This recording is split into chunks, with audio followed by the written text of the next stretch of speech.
Hey, history lovers. Tonight, let's take a gentle walk back in time, into the soft glow of medieval nights, when people counted the hours by watching candles melt, families snuggled up together on straw beds, and the night was split into two peaceful parts.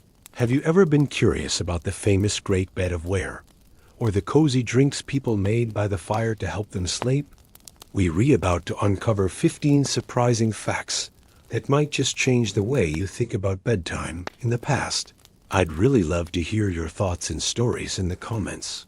And let me know what time it is, where you are, and which part of the world you're rewatching from. It's such a wonderful feeling to have people from everywhere coming together here. If you enjoy these stories, don't forget to subscribe now. Let's start our calm journey into history together. 15. The Candle's Watch. How medieval people measured the night. The hush of a medieval night settles slowly like a velvet cloak, drawn over the shoulders of a weary world, and in the gentle darkness, the only certainty is the flicker of a single flame, a candle's watchful eyes standing sentinel against the unknown, its golden light painting soft halos on rough-hewn beams and stone walls, its waxy scent mingling with the cool breath of the night air.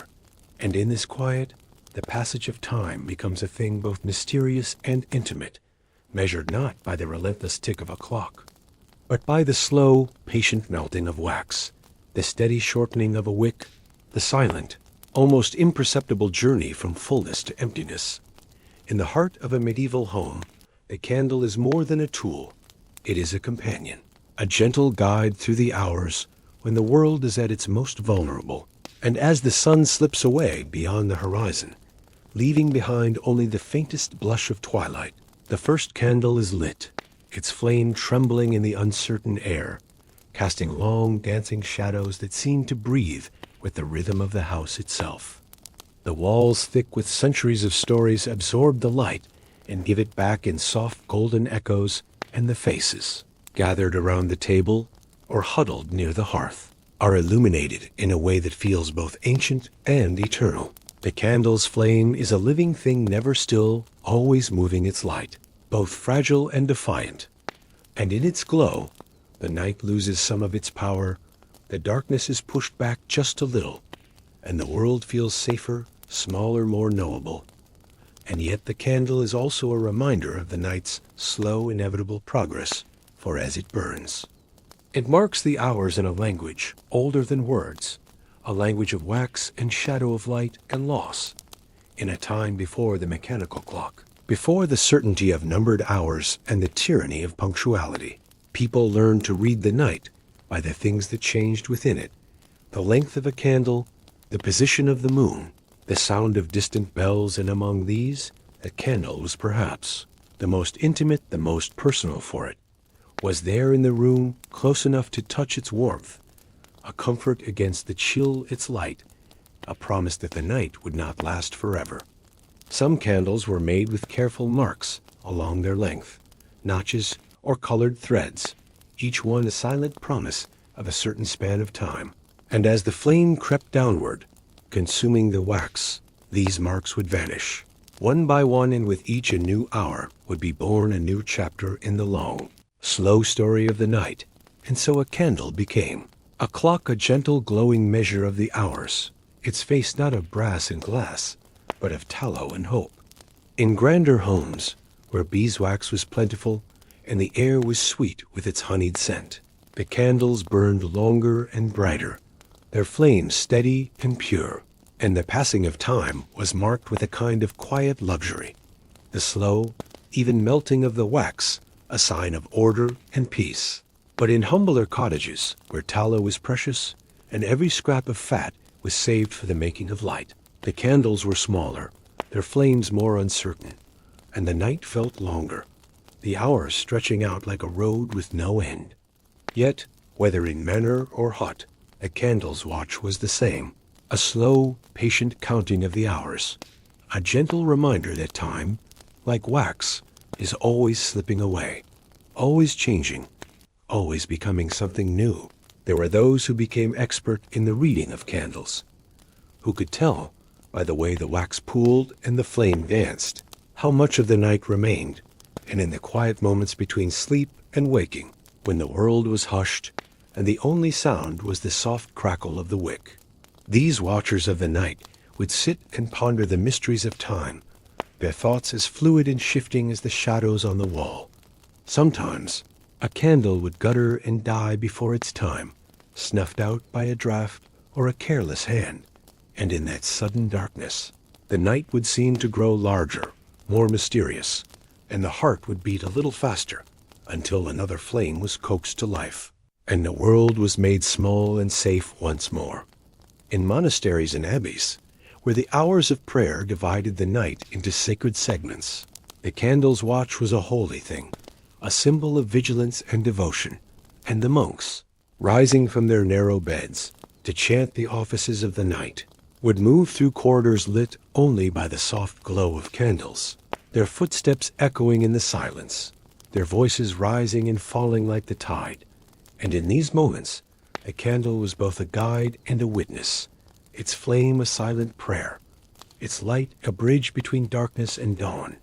In the great halls of castles, where feasts lingered long into the night, and laughter mingled with the music of lutes and harps, the candles burned in their hundreds, their flames reflected in polished silver and the bright eyes of guests.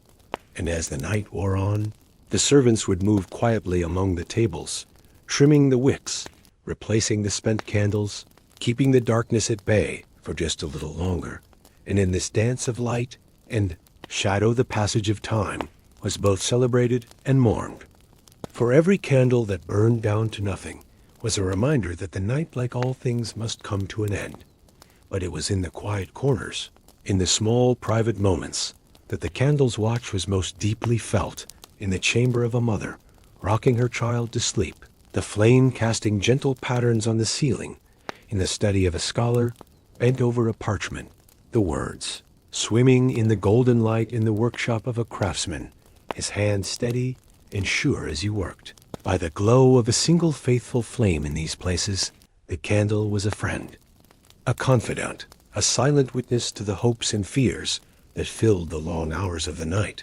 There were superstitions, too, woven into the fabric of the candle's watch, old beliefs that the way a flame burned could foretell the future, that a candle that sputtered and spat was a sign of trouble to come, that a flame that burned clear and steady was a promise of peace.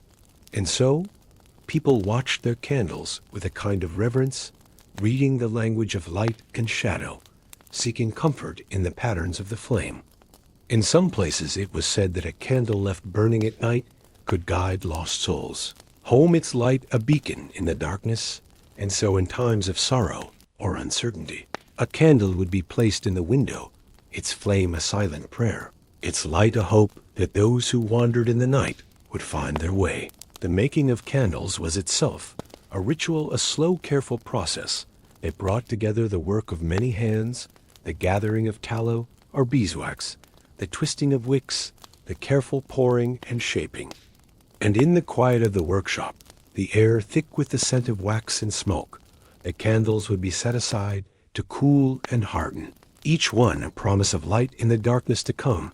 Children learned early the importance of the candle's watch, their small hands eager to help in the making, their eyes wide with wonder at the magic of a flame.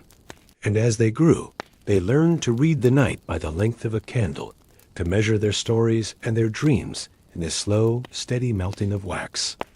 In the deep winter, when the nights were long and the cold pressed in from every side, the candle's watch became even more precious, its light a small defiance against the darkness, its warmth a comfort in the chill.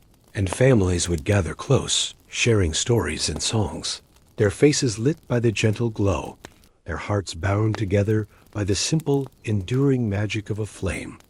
There were times, too, when the candle's watch was a thing of necessity, when illness or worry kept sleep at bay, and the hours stretched out, slow and heavy. And in these moments, the candle was a companion in solitude, its flame a reminder that even in the darkest night, there is always a little light, always a little hope. In the great cathedrals, where the air was thick with incense, and the voices of choirs soared to the vaulted ceilings, The candles burned in their hundreds, their flames a sea of gold, and the faithful would come to light a candle to offer a prayer. To mark the passage of time in the language of light, and in these sacred spaces, the candle's watch was a thing of beauty and reverence, a reminder that the night, for all its darkness, is never truly empty. The candle's watch was not just a measure of time, but a measure of life itself, a gentle glowing thread that wove together the hours of the night, the hopes and fears of those who waited for the dawn, and in its light, the world was made softer, kinder, more bearable. As the candle burned down, its flame growing smaller, its light more precious, the watchers of the night would feel the slow approach of morning, the promise of a new day, and in that quiet, in the hush before the first light, there was a sense of peace, a sense that, for all its darkness, the night had been watched over, measured, and made safe. And so the candle's watch continued, night after night, year after year, a gentle, glowing presence in the heart of the medieval world, its flame a reminder that even in the deepest darkness, there is always a little light, always a little hope, always the promise of another dawn. 14. The two sleeps. Dividing the night in medieval slumber, as the candle's flame wanes and the hush of the night deepens, the world outside grows softer, the edges of things blurring into gentle shadow, and within the quiet walls of a medieval home, a different rhythm of rest begins to unfold, one that is unfamiliar to most in the modern world, yet once as natural as the turning of the seasons.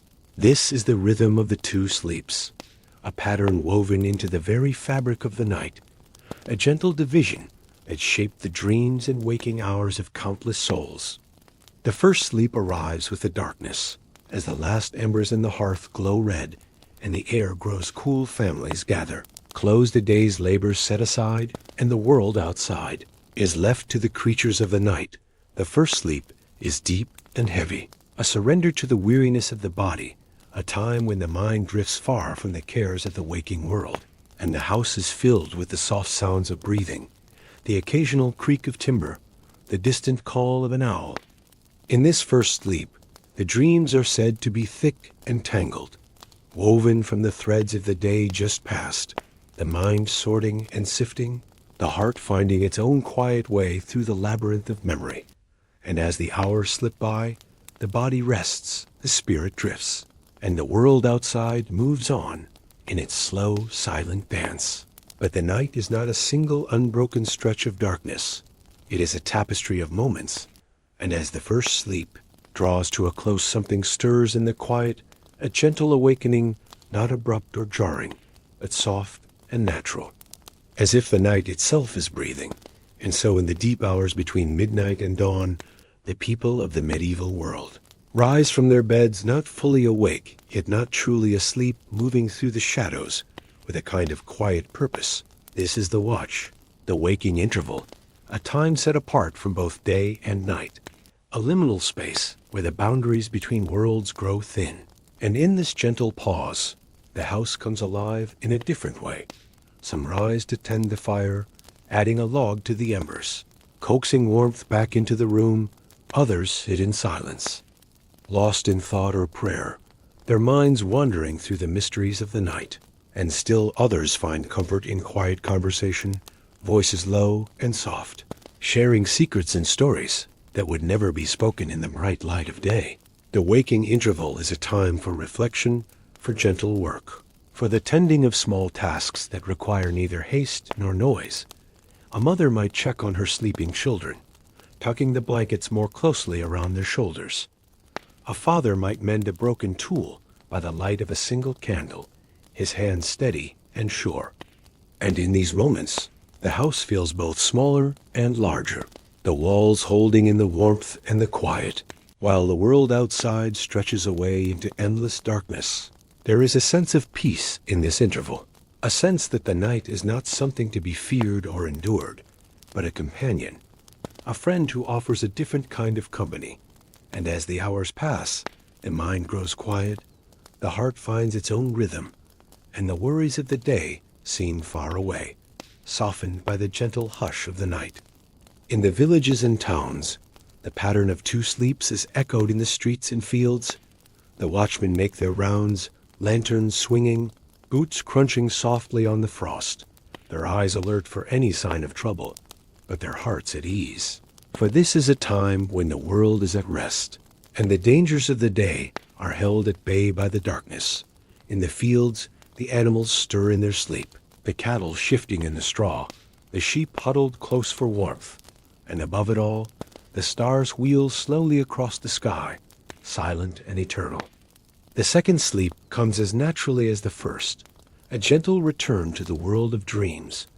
The body, refreshed by the waking interval, sinks once more into rest, and the mind drifts away this time.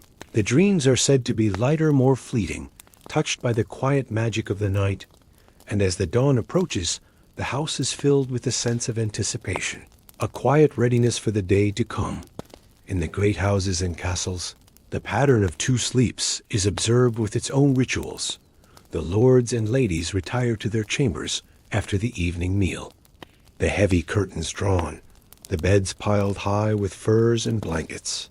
And as the first sleep ends, the household stirs, servants move quietly through the halls, tending to the fires, preparing for the day ahead. And in the stillness, the great stone walls seem to breathe, holding the warmth and the secrets of the night. For the monks and nuns in their cloisters, the two sleeps are marked by the ringing of bells, the call to prayer echoing through the darkness. And in these sacred hours, the waking interval is filled with song and silence, the voices of the faithful rising and falling in the ancient rhythms of devotion. And as the second sleep begins, the world outside is hushed. The only sound the soft rustle of robes, the gentle closing of doors. The pattern of two sleeps is not just a matter of habit, but a reflection of the world itself. A world where the night is long and the darkness deep, where the boundaries between waking and sleeping, between dreaming and doing, are soft and shifting. And in this world, the night is not an enemy, but a companion, a time for rest and renewal, for reflection and quiet joy. There are stories told in the waking interval, stories that are never spoken in the light of day, tales of old loves and lost hopes, of dreams that linger just out of reach. And in these stories, the night becomes a place of possibility, a time when anything might happen, when the world is remade in the image of the dreamer. The two sleeps are woven into the very language of the people, in the old tales and songs, in the prayers whispered in the darkness, in the gentle rituals that mark the passage of the night. And as the centuries pass, the pattern endures a quiet thread running through the fabric of life in the countryside. The pattern is shaped by the seasons. In the long nights of winter, the two sleeps stretch out, the waking interval a time for quiet work and gentle conversation. In the short nights of summer, the pattern is compressed, the interval brief, the return to sleep swift and sure. And in all seasons, the night is a time for rest, for renewal, for the quiet gathering of strength. There are those who say that the two sleeps are a gift, a way of living in harmony with the world, of honoring the rhythms of the body and the turning of the earth. And in the gentle hush of the night, it is easy to believe.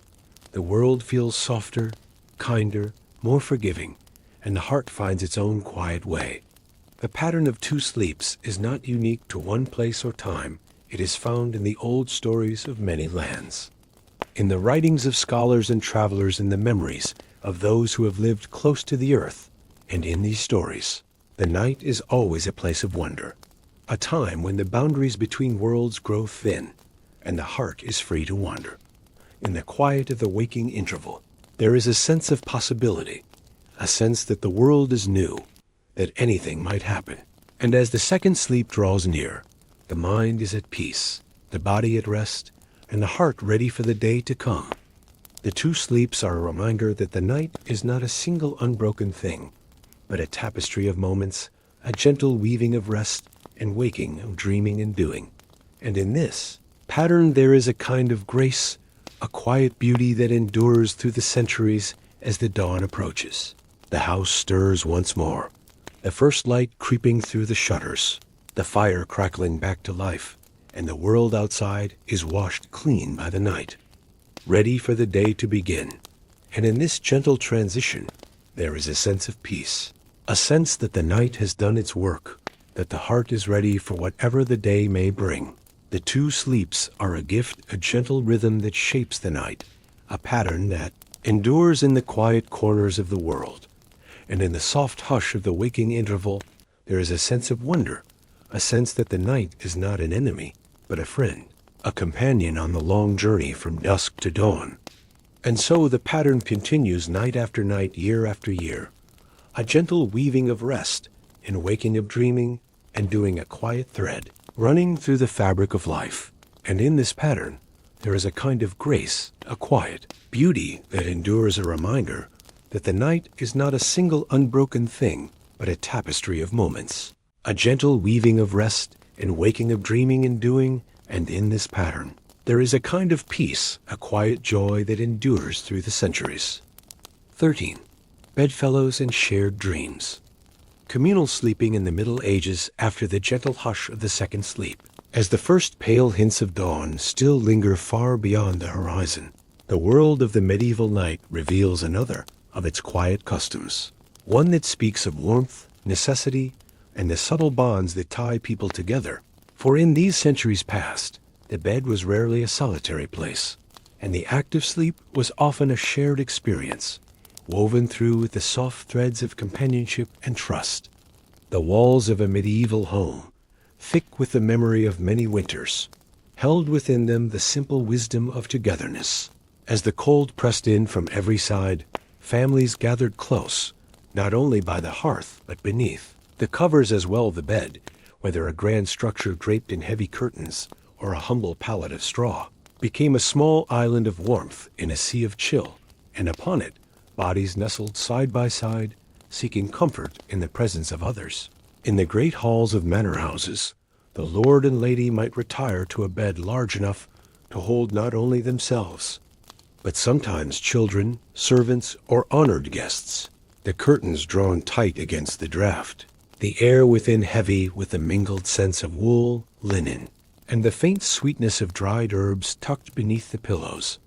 The night was a time for whispered confidences, for the sharing of stories and secrets, for the gentle reassurance of a hand reaching out in the darkness. In the cottages of the countryside, the custom was much the same, though the beds were smaller, the rooms more crowded, and the need for warmth more pressing. Children tumbled together beneath rough blankets, their limbs tangled, their dreams mingling in the quiet.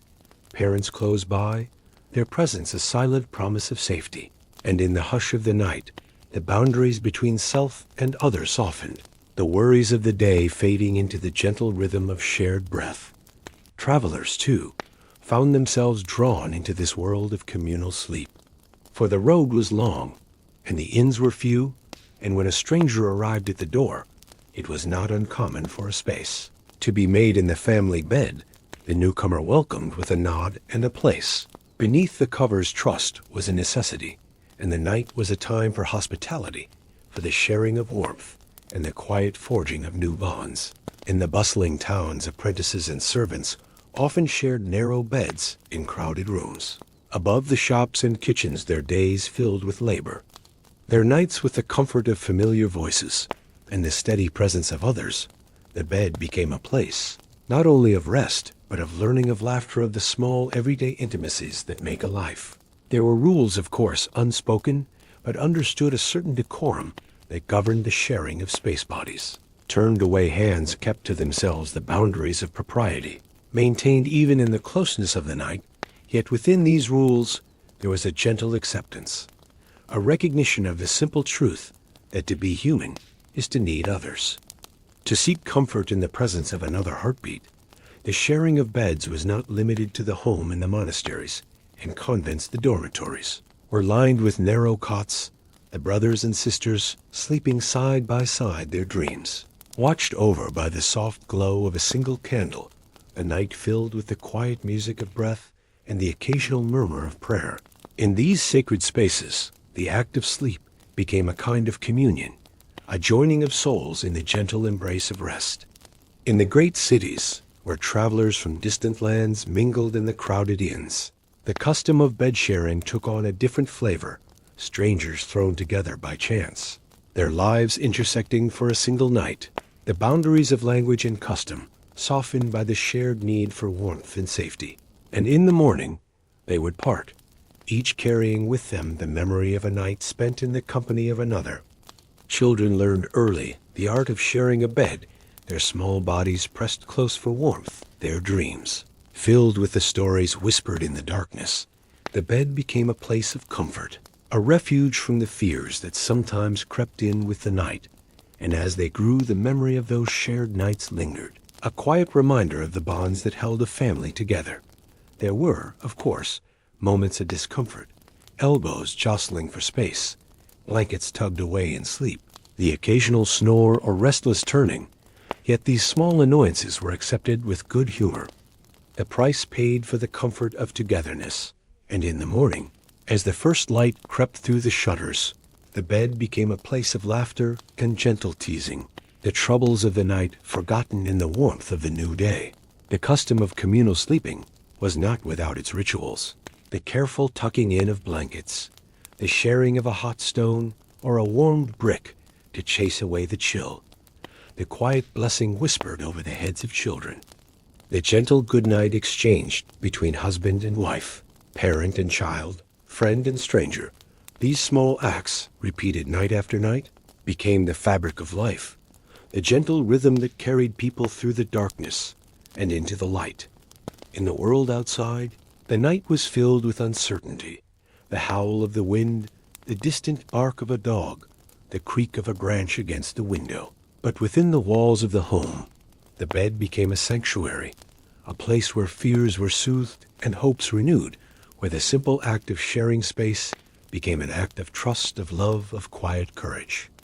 The memory of these shared nights lingers in the old stories and songs, in the gentle humor of folktales, in the quiet wisdom of proverbs passed down from one generation to the next. And though the world has changed, the need for comfort, for warmth, for the gentle presence of another, endures in the quiet moments before sleep. As the house settles and the last candle is snuffed, there is a sense of peace, a sense that, for all the hardships of the day, the night offers a kind of grace, a gentle reminder that no one is truly alone, that in the darkness, there is always the comfort of another heartbeat, the quiet reassurance of shared dreams. The practice of bed sharing was not only a matter of warmth or necessity, but also a reflection of the social fabric of the time. In a world where privacy was a rare and precious thing, the bed became a place where lives overlapped, where secrets were kept and sometimes shared, where the boundaries between self and other were gently blurred by the soft darkness and the slow breathing of sleep. In the grandest houses, the custom took on a ceremonial air. The great bed, carved and canopied, became a symbol of hospitality, a place where honored guests were welcomed, where alliances were forged and friendships deepened. The sharing of a bed was a gesture of trust, a sign that the guest was truly welcome, and in the quiet hours of the night, as the fire burned low and the world outside faded into silence, the bonds of friendship were strengthened by the simple act of sharing warmth. In the humblest cottages, the bed was often little more than a pile of straw or a rough wooden frame, yet it was no less precious, for it was here, in the closeness of family, that the true meaning of togetherness was found. The bed became a place of laughter and tears, of whispered hopes and quiet fears, a place where the troubles of the day were set aside, if only for a little while. The sharing of beds was not without its challenges. Of course, there were times when tempers flared, when the closeness became a burden rather than a comfort. Yet even in these moments, there was a kind of grace, a recognition that the bonds of family and friendship were stronger than the small annoyances of the night. In the monasteries and convents, the practice took on a spiritual dimension.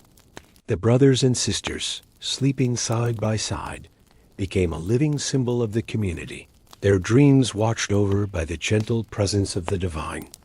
And night became a time of quiet reflection, of shared purpose, of the slow, steady weaving of lives into a single, harmonious whole. In the inns and taverns of the towns, the custom was more practical. a matter of necessity rather than choice. Yet even here, there was a kind of camaraderie, a sense that, for a few hours at least, strangers could become companions, their lives briefly intertwined by the simple need for rest. The memory of these shared nights lingers still, in the old stories and songs, in the gentle humor of folk tales, in the quiet wisdom of proverbs passed down from one generation to the next. And though the world has changed, the need for comfort, for warmth, for the gentle presence of another, endures. In the quiet moments before sleep, as the house settles and the last candle is snuffed, there is a sense of peace, a sense that, for all the hardships of the day, the night offers a kind of grace. A gentle reminder that no one is truly alone, that in the darkness there is always the comfort of another heartbeat, the quiet reassurance of shared dreams. And so the custom endures, woven into the fabric of life, a gentle thread that binds people together night after night, year after year, a quiet testament to the enduring power of togetherness, of warmth, of this simple human need to share the darkness and the dawn. 12.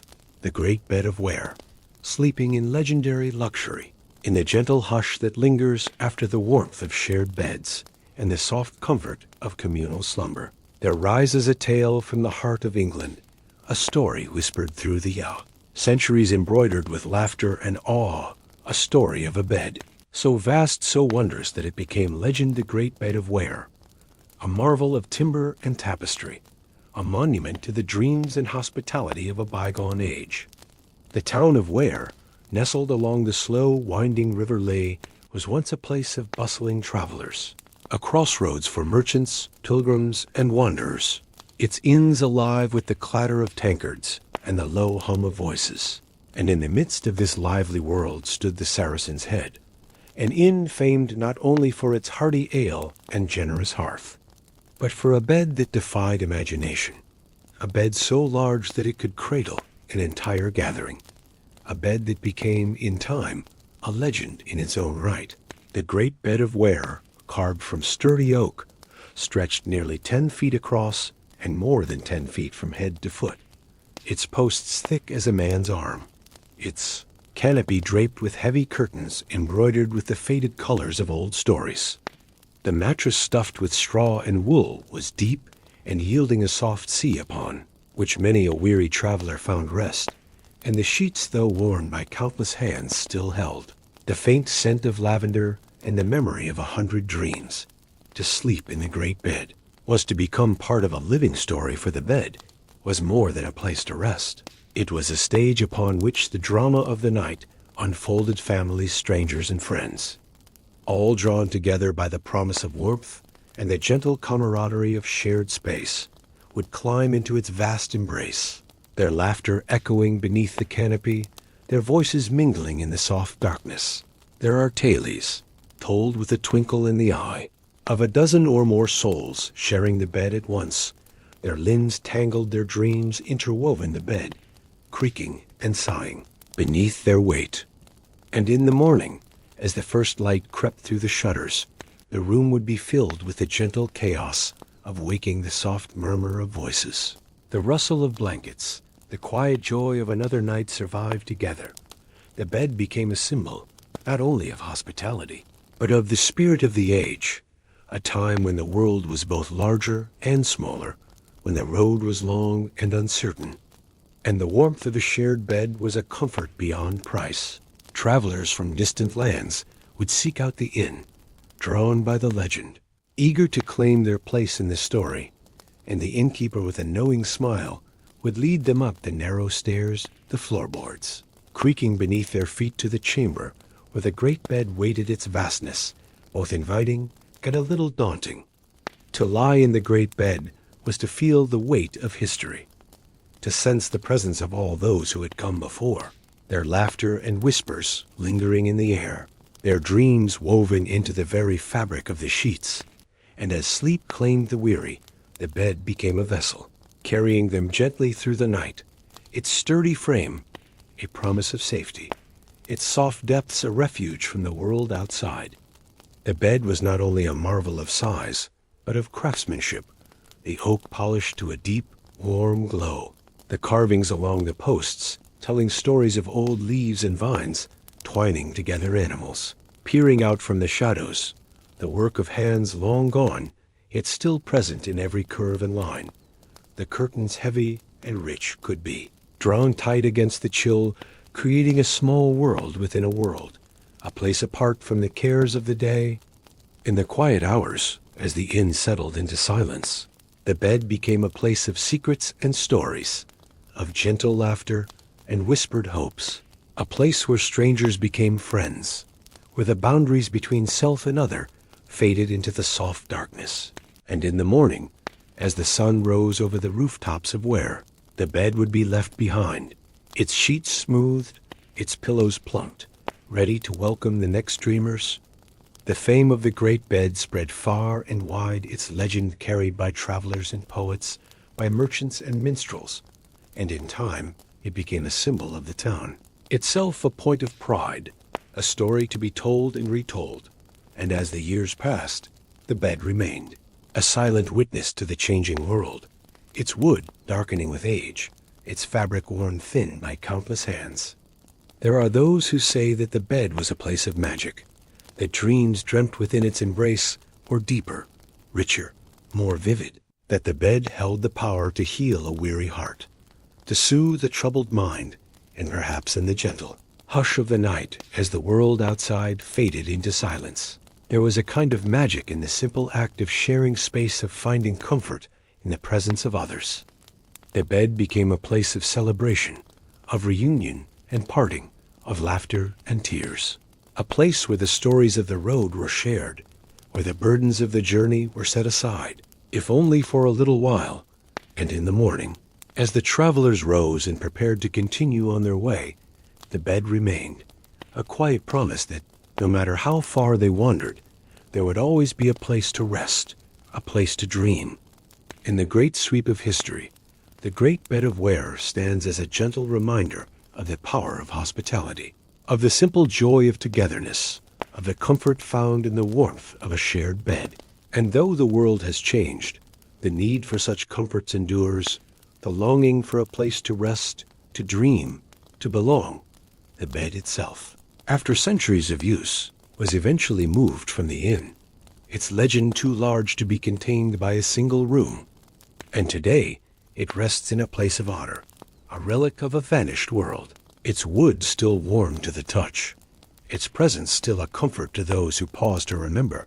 And in the quiet of the museum, as the light falls softly through the windows, the bed waits, a silent witness to the dreams of ages past.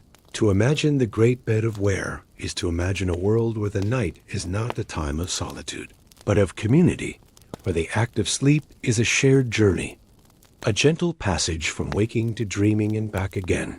And in this world, the bed is more than a piece of furniture. It is a symbol, a promise, a gentle reminder that, no matter how far we travel, we are never truly alone. The stories linger still, in the laughter of children, in the quiet pride of the townsfolk, in the gentle hush of the museum where the bed now rests. And as the world outside rushes on, the Great Bed of Ware remains, a quiet island of peace, a place where dreams are shared, where the night is gentle, and the dawn always comes. And so, the legend endures, woven into the fabric of the town, a gentle thread that binds past and present, a story to be told and retold, a quiet promise that, in the heart of the night, there is always a place to rest, to dream, to belong. 11. Nightcaps and sleepy brews. Medieval nighttime drinks. After the laughter and gentle hush that linger in the memory of the Great Bed of Ware, the night continues its slow, winding journey, and within the quiet corners of medieval homes, another ritual unfolds. One as old as the longing for comfort itself. For as the world outside grows colder and the shadows deepen, hands reach for cups and flagons, for bowls and ladles, and the ancient art of the nightcap begins a gentle ceremony of warmth and flavor, of herbs and honey of sleep, coaxed closer by the soft magic of a sleepy brew. The hearth, still glowing with the last embers of the day, becomes the heart of this ritual, its warmth drawing the family near. The air scented with wood smoke, and the faint sweetness of dried herbs. A pot hangs above the fire, its contents swirling and steaming, the promise of comfort rising in gentle clouds, and as the night settles in, the cups are filled, the hands wrapped around their warmth, and the first sips are taken, slow and careful, the flavors unfolding like a story, told in the hush of the night. In the grand halls of manor houses, the nightcap is a thing of ceremony, the lord. And ladies seated by the fire, their guests gathered close, the servants moving quietly with trays of spiced wine and honeyed ale, the air alive with the soft clink of cups and a low murmur of voices. The drinks are rich and fragrant, mulled with cinnamon and cloves, sweetened with honey, thickened with eggs or cream, each recipe a closely guarded secret, passed down through generations, a legacy of comfort and care. The spiced wine, known as Hippocras, is a favorite, its deep red color glowing in the firelight, its aroma a tapestry of distant lands of spices carried over mountains and seas. The wine is heated gently, never allowed to boil, the spices steeped until their flavors bloom, the honey stirred and last a golden thread that ties the whole together. And as the cups are passed from hand to hand, the warmth spreads, not only through the body, but through the heart, a gentle easing of the day's cares. In the cottages of the countryside, the nightcap is simpler, but no less cherished. A mug of warm ale, perhaps, or a bowl of posset thick and creamy, made with milk and a splash of ale or wine, sweetened with a spoonful of honey. The milk is heated slowly, the ale poured in with a steady hand, the mixture stirred until it thickens the surface, dusted with a pinch of nutmeg or a curl of lemon peel, and as the family gathers close, the posset is shared, each spoonful a small comfort, a promise of warmth against the chill. Herbs, too, play their part in the sleepy brews of the night. The wise women and healers of the village know the secrets of valerian and chamomile, of lavender and lemon balm, their gardens a patchwork of green and silver, their shelves lined with bundles of dried leaves and flowers, a handful of chamomile blossoms steeped in hot water, a sprig of mint crushed between the fingers, a spoonful of honey to sweeten the cup, and the brew is ready, its fragrance gentle, its effect soothing, a lullaby in liquid form. Children, tucked into their beds, are given their own sleepy drinks, a cup of warm milk, perhaps, or a thin gruel flavored with a little honey, the cup held in small hands, the warmth seeping into their bones, the taste a gentle reminder that they are safe, that the night is a friend, not a foe. And as their eyes grow heavy, the last sips are taken, the cup set aside, the dreams, waiting just beyond the edge of sleep in the monasteries and abbeys. The nightcap is a matter of both comfort and discipline. The brothers and sisters gather in the refectory, their cups filled with a simple brew, perhaps a thin ale, or a tisane made from the herbs of the cloister garden. The drink is taken in silence, the ritual a gentle transition from the labors of the day to the quiet of the night. And as the last drops are sipped, the community disperses, each to their own narrow bed, the warmth of the drink lingering, a quiet blessing on the hours to come. The recipes for these sleepy brews are as varied as the people who make them. Each family, each village, each house has its own traditions, its own secrets. Some favor the richness of spiced wine, others the simplicity of warm milk. Some add a pinch of this, a dash of that, a handful of dried berries, a twist of orange peel, a spoonful of sugar, or a splash of cream. And in each cup there is a story, a memory, a hope for peaceful sleep. The act of making the nightcap is itself a kind of meditation. The gathering of ingredients, the careful measuring, the slow stirring, the waiting as the flavors meld and deepen, the kitchen filled with the soft sounds of the night, the crackle of the fire, the gentle clink of spoon against cup, the quiet hum of voices, and as the drink is poured, there is a sense of completion, of the day winding down, of the world growing softer, more forgiving. There are superstitions, too, woven into the ritual of the nightcap. Old beliefs that certain herbs can ward off nightmares, that a cup of warm milk will keep the spirits at bay, that a pinch of salt in the brew will bring good luck. And so, The drinks are made with care, the recipes followed with reverence. The first sip taken with a silent wish for peace. In the great cities, the nightcap takes on new forms. The taverns and alehouses alive with the clatter of mugs and the laughter of patrons. The drinks stronger, the flavors bolder, yet even here, in the midst of noise and bustle, there is a moment of quiet. A pause as the last drink is taken, the last story told, the last song sung, and the night settles in, the city wrapped in its own kind of comfort. The nightcap is not only a drink, but a bridge, a gentle crossing from the world of waking to the world of dreams. The warmth of the cup in the hand, the slow unfolding of flavor on the tongue, the soft glow of the fire, all combine to ease the passage, to smooth the way, to make the night a little less daunting, a little more kind. In the quiet of the countryside, the nightcap is a time for reflection, for the sharing of stories, for the gentle weaving of dreams. The family gathered close, the cups passed from hand to hand, the fire burning low, the world outside hushed and still. And in this moment, there is a sense of peace, a sense that, for all the hardships of the day, the night offers a kind of grace, a gentle promise of rest. The drinks themselves are a tapestry of flavors, each one a reflection of the land and the people who make it. The spiced wine of the manor house, rich and complex, the warm ale of the cottage, simple and honest, the herbal tisane of the monastery, pure and soothing, the creamy posset, the sweetened milk, the thin gruel, each one a thread in the fabric of the night. The making of the nightcap is often a communal act, the family gathered in the kitchen, the children helping to stir the pot, the elders offering advice, the air filled with laughter and the scent of spices, and as the drink is poured, there is a sense of accomplishment, of something made together, of a day well ended. In the inns and taverns, the nightcap is a time for fellowship, for the sharing of news and gossip, for the telling of tales. The travelers gathered around the fire, their cups raised in a silent toast to the road behind and the journey ahead, and as the night deepens, the voices grow softer, the laughter fades, and the last drinks are taken in quiet companionship. The nightcap is a ritual of care, a way of tending to the body in the spirit of acknowledging the weariness of the day, of offering comfort and warmth.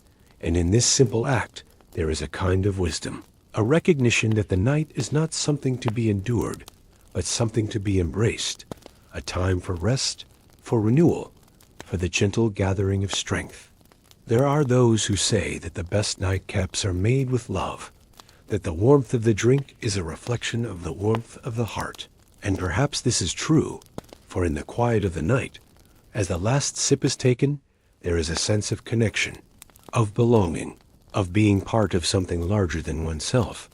The nightcap is a gift, a small comfort in a world that can be harsh and cold, a reminder that, no matter how long the night, there is always warmth to be found, always a cup to be shared, always a story to be told.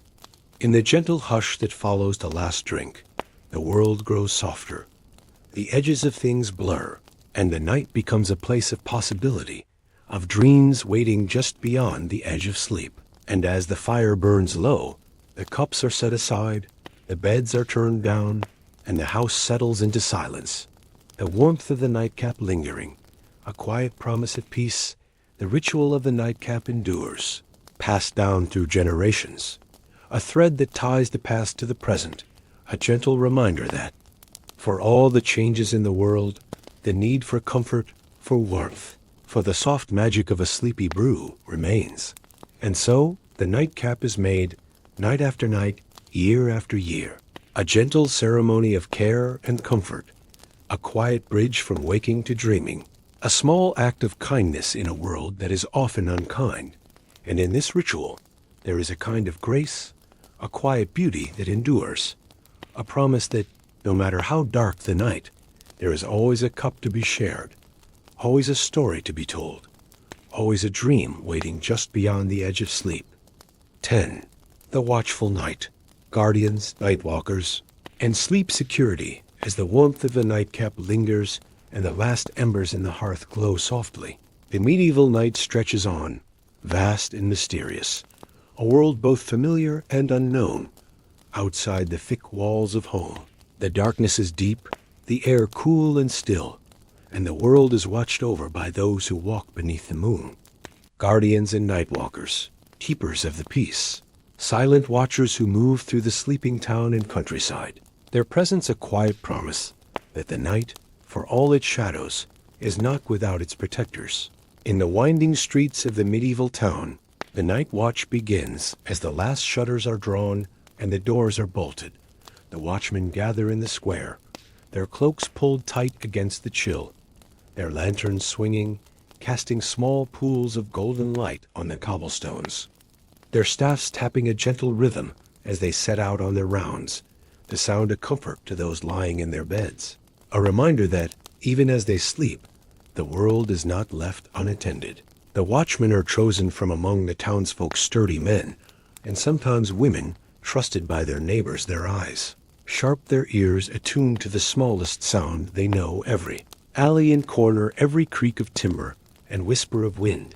Their task is not only to guard against thieves and mischief, but to keep the peace, to ensure that the night passes quietly, that the dreams of the town are undisturbed. Their lanterns, fueled by oil or tallow, glow softly in the darkness, the light flickering on the walls, the shadows dancing. The watchmen move in pairs, their voices low, their steps measured.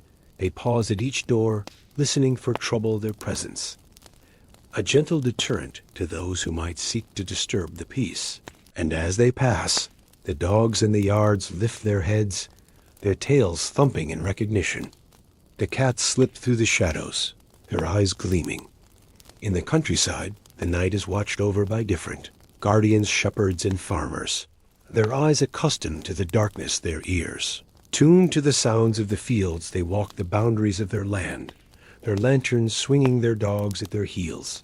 The sheep huddled together in the fold, the cattle lowing softly in the barn. The night is alive with the quiet music of the earth, the rustle of leaves, the call of an owl, the distant bark of a fox.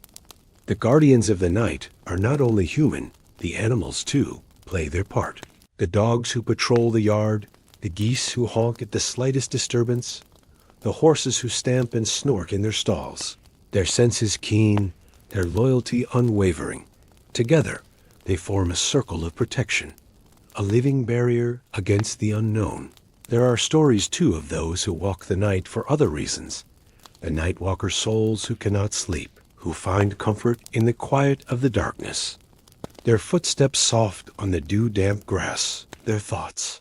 Wandering the world at night is a different place, softer, more forgiving. The boundaries between things blurred, the worries of the day set aside, if only for a little while. Some night walkers are healers called from their beds to tend the sick, their lanterns bobbing through the darkness, their hands gentle, their voices soothing. Others are midwives summoned by the urgent knock at the door, their baskets filled with herbs and cloths, their hearts steady, their presence a comfort in the most uncertain of hours.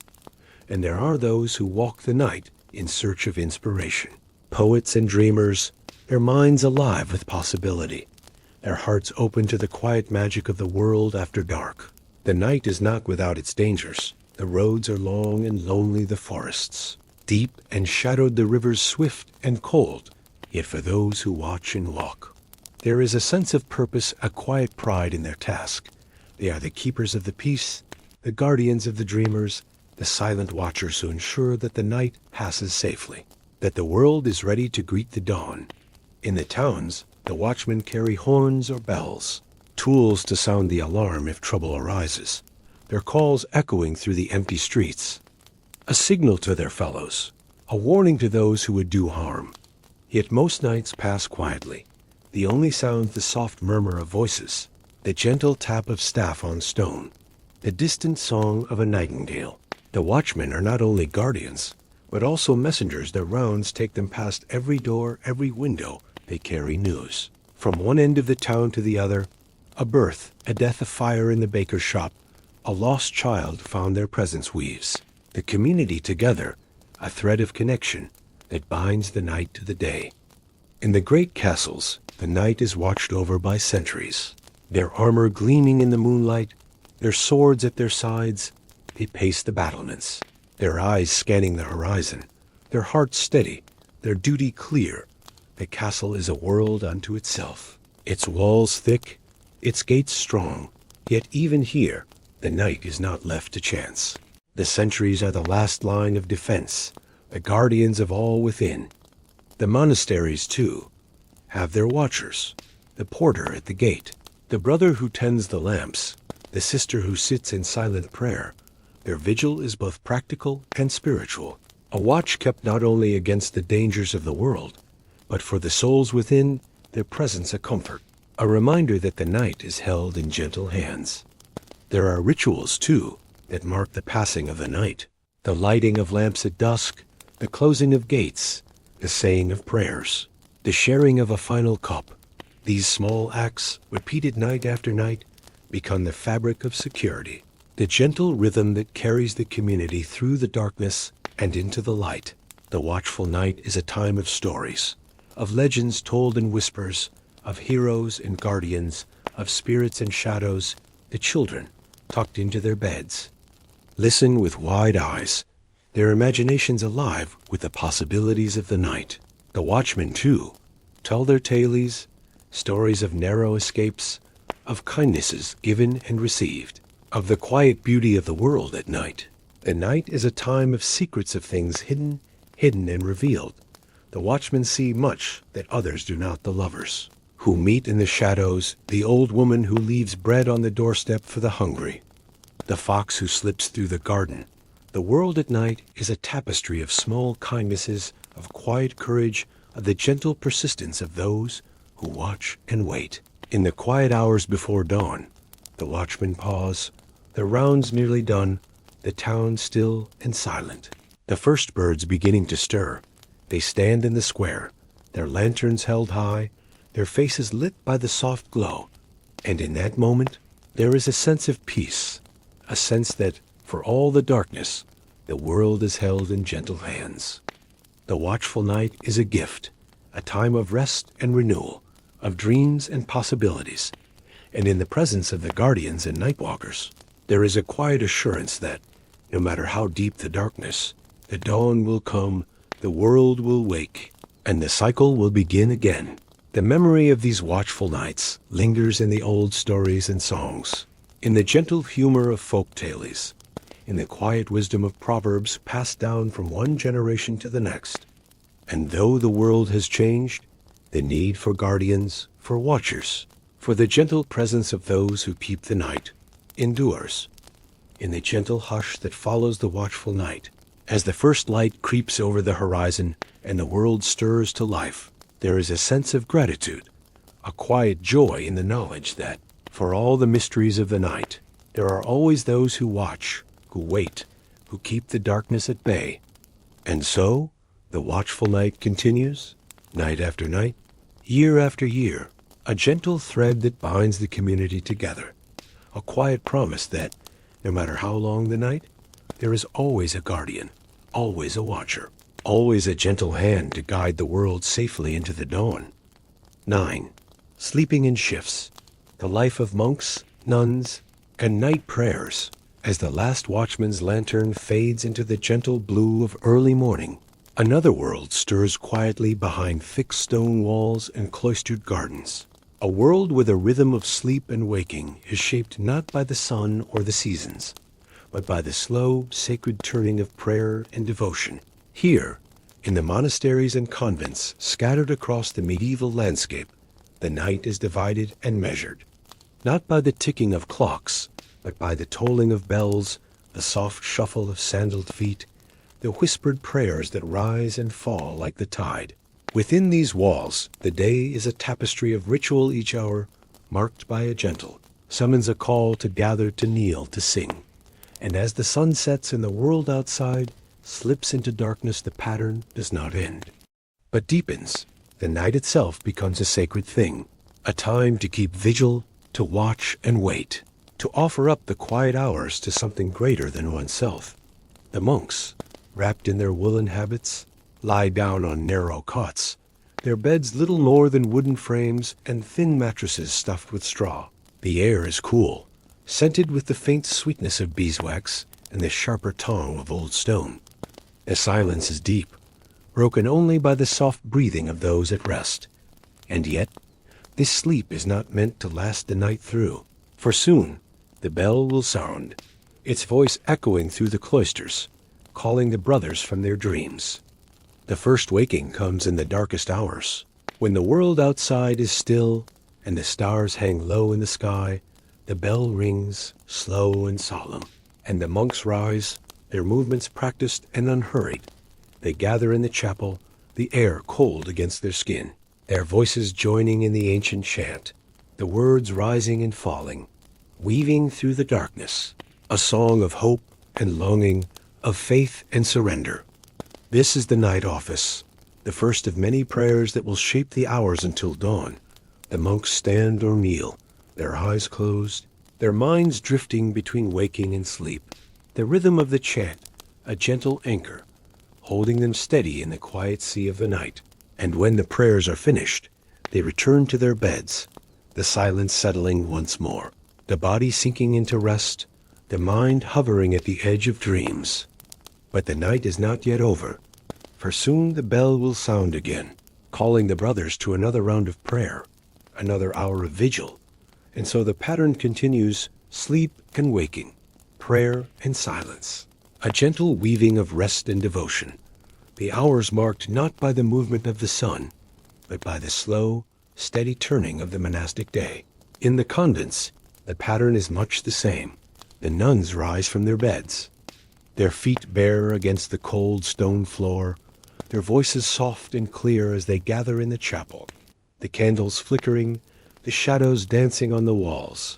The prayers are offered for the world outside, for the sick and the suffering, for the lost and the lonely. And in these quiet hours, the night becomes a time of healing, a time of hope. The sleep of the monks and nuns is a sleep in shifts, a sleep interrupted and yet deepened by the rhythm of prayer. The body learns to rest in short intervals, to find peace in the spaces between the bells. The mind grows accustomed to the gentle ebb and flow. The heart finds comfort in the certainty of the pattern, the knowledge that, no matter how dark the night, the bell will ring, the prayers will rise, the dawn will come. There is a quiet beauty in this way of living, a sense of purpose that infuses even the smallest act, the lighting of a candle, the turning of a page, the folding of a blanket. Each gesture becomes a prayer, a way of offering the night to something beyond oneself. And in this offering, there is a kind of freedom, a release from the worries of the day, a surrender to the gentle rhythm of the hours. World outside the monastery moves to a different beat. The farmers and townsfolk sleep through the night, their dreams unbroken, their bodies refreshed. But within these walls, the night is a time of work as well as rest. The brothers and sisters tend the sick, copy manuscripts by candlelight, prepare the bread and the wine for the coming day, their hands steady, their hearts quiet, their minds focused on the task at hand. The sleep in shifts is not always easy. The body aches, the eyes grow heavy, the mind drifts, yet there is a strength in the community, a sense of shared purpose, the knowledge that each one is part of something larger, something enduring. And in the quiet hours before dawn, as the last prayers are sung and the first light creeps through the windows, there is a sense of peace, a sense that the night has been well spent. The bells themselves are a comfort, their voices familiar, their music a thread that ties the hours together. Each bell has its own tone, its own character, the deep resonant call of the great bell, the lighter, quicker notes of the smaller ones. Together they create a symphony of time, a gentle reminder that the night is not endless, that the day will come. The monks and nuns learn to cherish the moments of rest, the brief intervals between the bells, the soft warmth of the bed, the quiet companionship of those who share the night. They learn to find joy in the small things, the taste of bread and honey after a long vigil, the feel of sunlight on the face after hours in the darkness, the sound of birdsong as the world wakes. There are stories told in the cloisters, stories of saints and miracles of dreams and visions of nights spent in prayer and nights Spent in doubt, the old monks share their wisdom with the young, the nuns comfort one another in times of sorrow. The community weaves itself together, a tapestry of lives joined by the gentle rhythm of the night. The sleep in shifts shapes the body and the soul. It teaches patience, endurance, humility. It reminds those who live it that the night is not a time to be feared, but a time to be embraced, a time for quiet work, for gentle rest, for the slow, steady turning of the heart toward the light. In the gardens, the night is alive with the scent of herbs and flowers, the air cool and sweet, the moon casting silver shadows on the paths. The brothers and sisters walk in silence, their thoughts drifting, their hearts open to the quiet beauty of the world. The night becomes a time of reflection, a time to listen, to wait, to hope. The sleep in shifts is a gift, a way of living that honors the night as well as the day, that finds meaning in the darkness as well as the light. And in this way of living, there is a kind of grace, a quiet strength that endures through the centuries. As the last bell rings and the first rays of sunlight touch the stone walls, the monks and nuns gather for the final prayers of the night, their voices rising in a song of gratitude. The night has passed, the day has come, and in the gentle hush that follows, there is a sense of peace, a sense that, for all the challenges of the night, the world is held in gentle hands.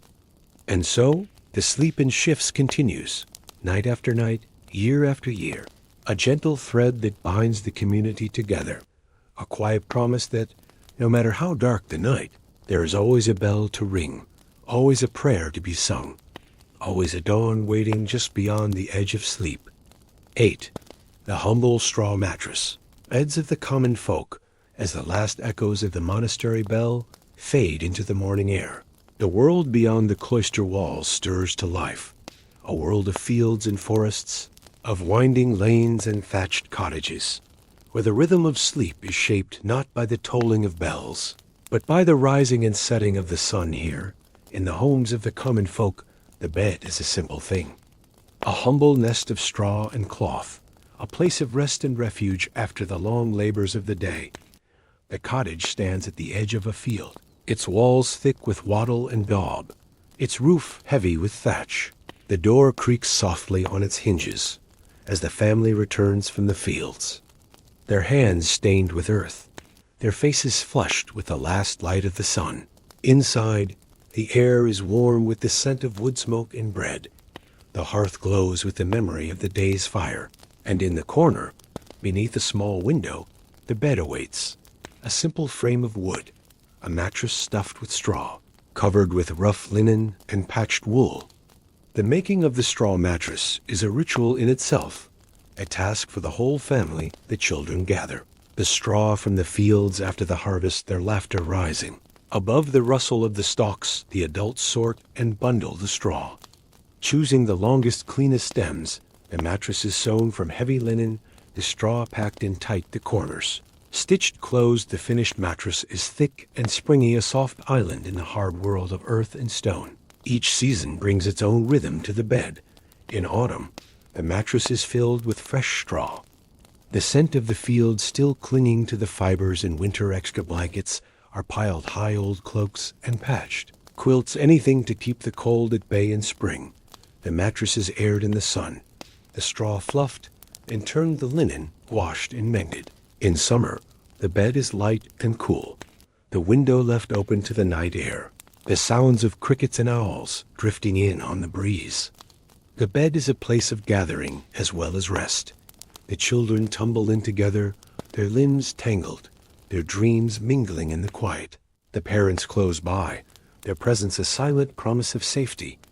In the darkness, the worries of the day fade, replaced by the gentle rhythm of shared breath, the soft rustle of straw, the quiet comfort of togetherness. There are nights when the wind howls around the cottage, rattling the shutters, sending cold drafts through the cracks in the walls. On these nights, the family draws closer, the blankets pulled tight, the warmth of bodies pressed together. The bed becomes a fortress against the world, a place where fears are soothed and hopes renewed, where the simple act of sharing space, becomes an act of trust, of love, of quiet courage. The straw mattress is not without its challenges. The straw shifts and settles. The mattress grows lumpy and thin. The linen wears through, patched and repatched, until it is more mending than cloth, sometimes. The straw harbors small creatures, beetles and mice, who find their own refuge in the warmth yet. These small annoyances are accepted with good humor, the price paid for the comfort of a bed. And in the morning, the mattress is shaken and fluffed, the straw replaced as needed, the bed made ready for another night. The bed is a place of stories as well as sleep. The children beg for tailies before the fire is banked, their eyes wide in the darkness. The parents share memories of their own childhoods, of winters long past, of harvests good and bad. The stories weave through the night, a gentle thread that binds the family together, a quiet promise that, no matter how hard the day, the night offers a kind of grace. In the world of the common folk, the bed is a place of healing as well as rest. The sick are tended here, their heads propped on folded blankets, their brows cooled with cloths dipped in water. The old and the very young are watched over through the night, their sleep guarded by the gentle presence of family. The bed becomes a place of care, of comfort, of quiet hope. The straw mattress is a thing of necessity, but also of ingenuity. The people make do with what they have, turning the gifts of the earth into a place of rest. The straw is gathered from the fields, the linen woven from flax, the blankets pieced together from scraps. Each bed is a reflection of the family who makes it, a patchwork of memory and labor, of love and endurance. There are rituals that mark the passage of the night, the saying of prayers before sleep, the blessing of the bed, the sharing of a final cup of milk or a crust of bread. These small acts, repeated night after night, become the fabric of security, the gentle rhythm that carries the family through the darkness and into the light. The bed is a place of dreams as well as rest. The children dream of fields and forests, of animals and adventures. The parents dream of better harvests, of peace and plenty. The old dream of days gone by, of faces long vanished. The dreams mingle in the darkness, a quiet river that flows through the night, carrying the hopes and fears of the family toward the dawn. In the morning, the bed is left behind. The family rises to greet the day. The mattress is shaken, the blankets folded, the room swept clean. The bed stands empty, waiting for the night to come again. And in its quiet presence, there is a sense of continuity, a sense that, for all the changes in the world, some things endure.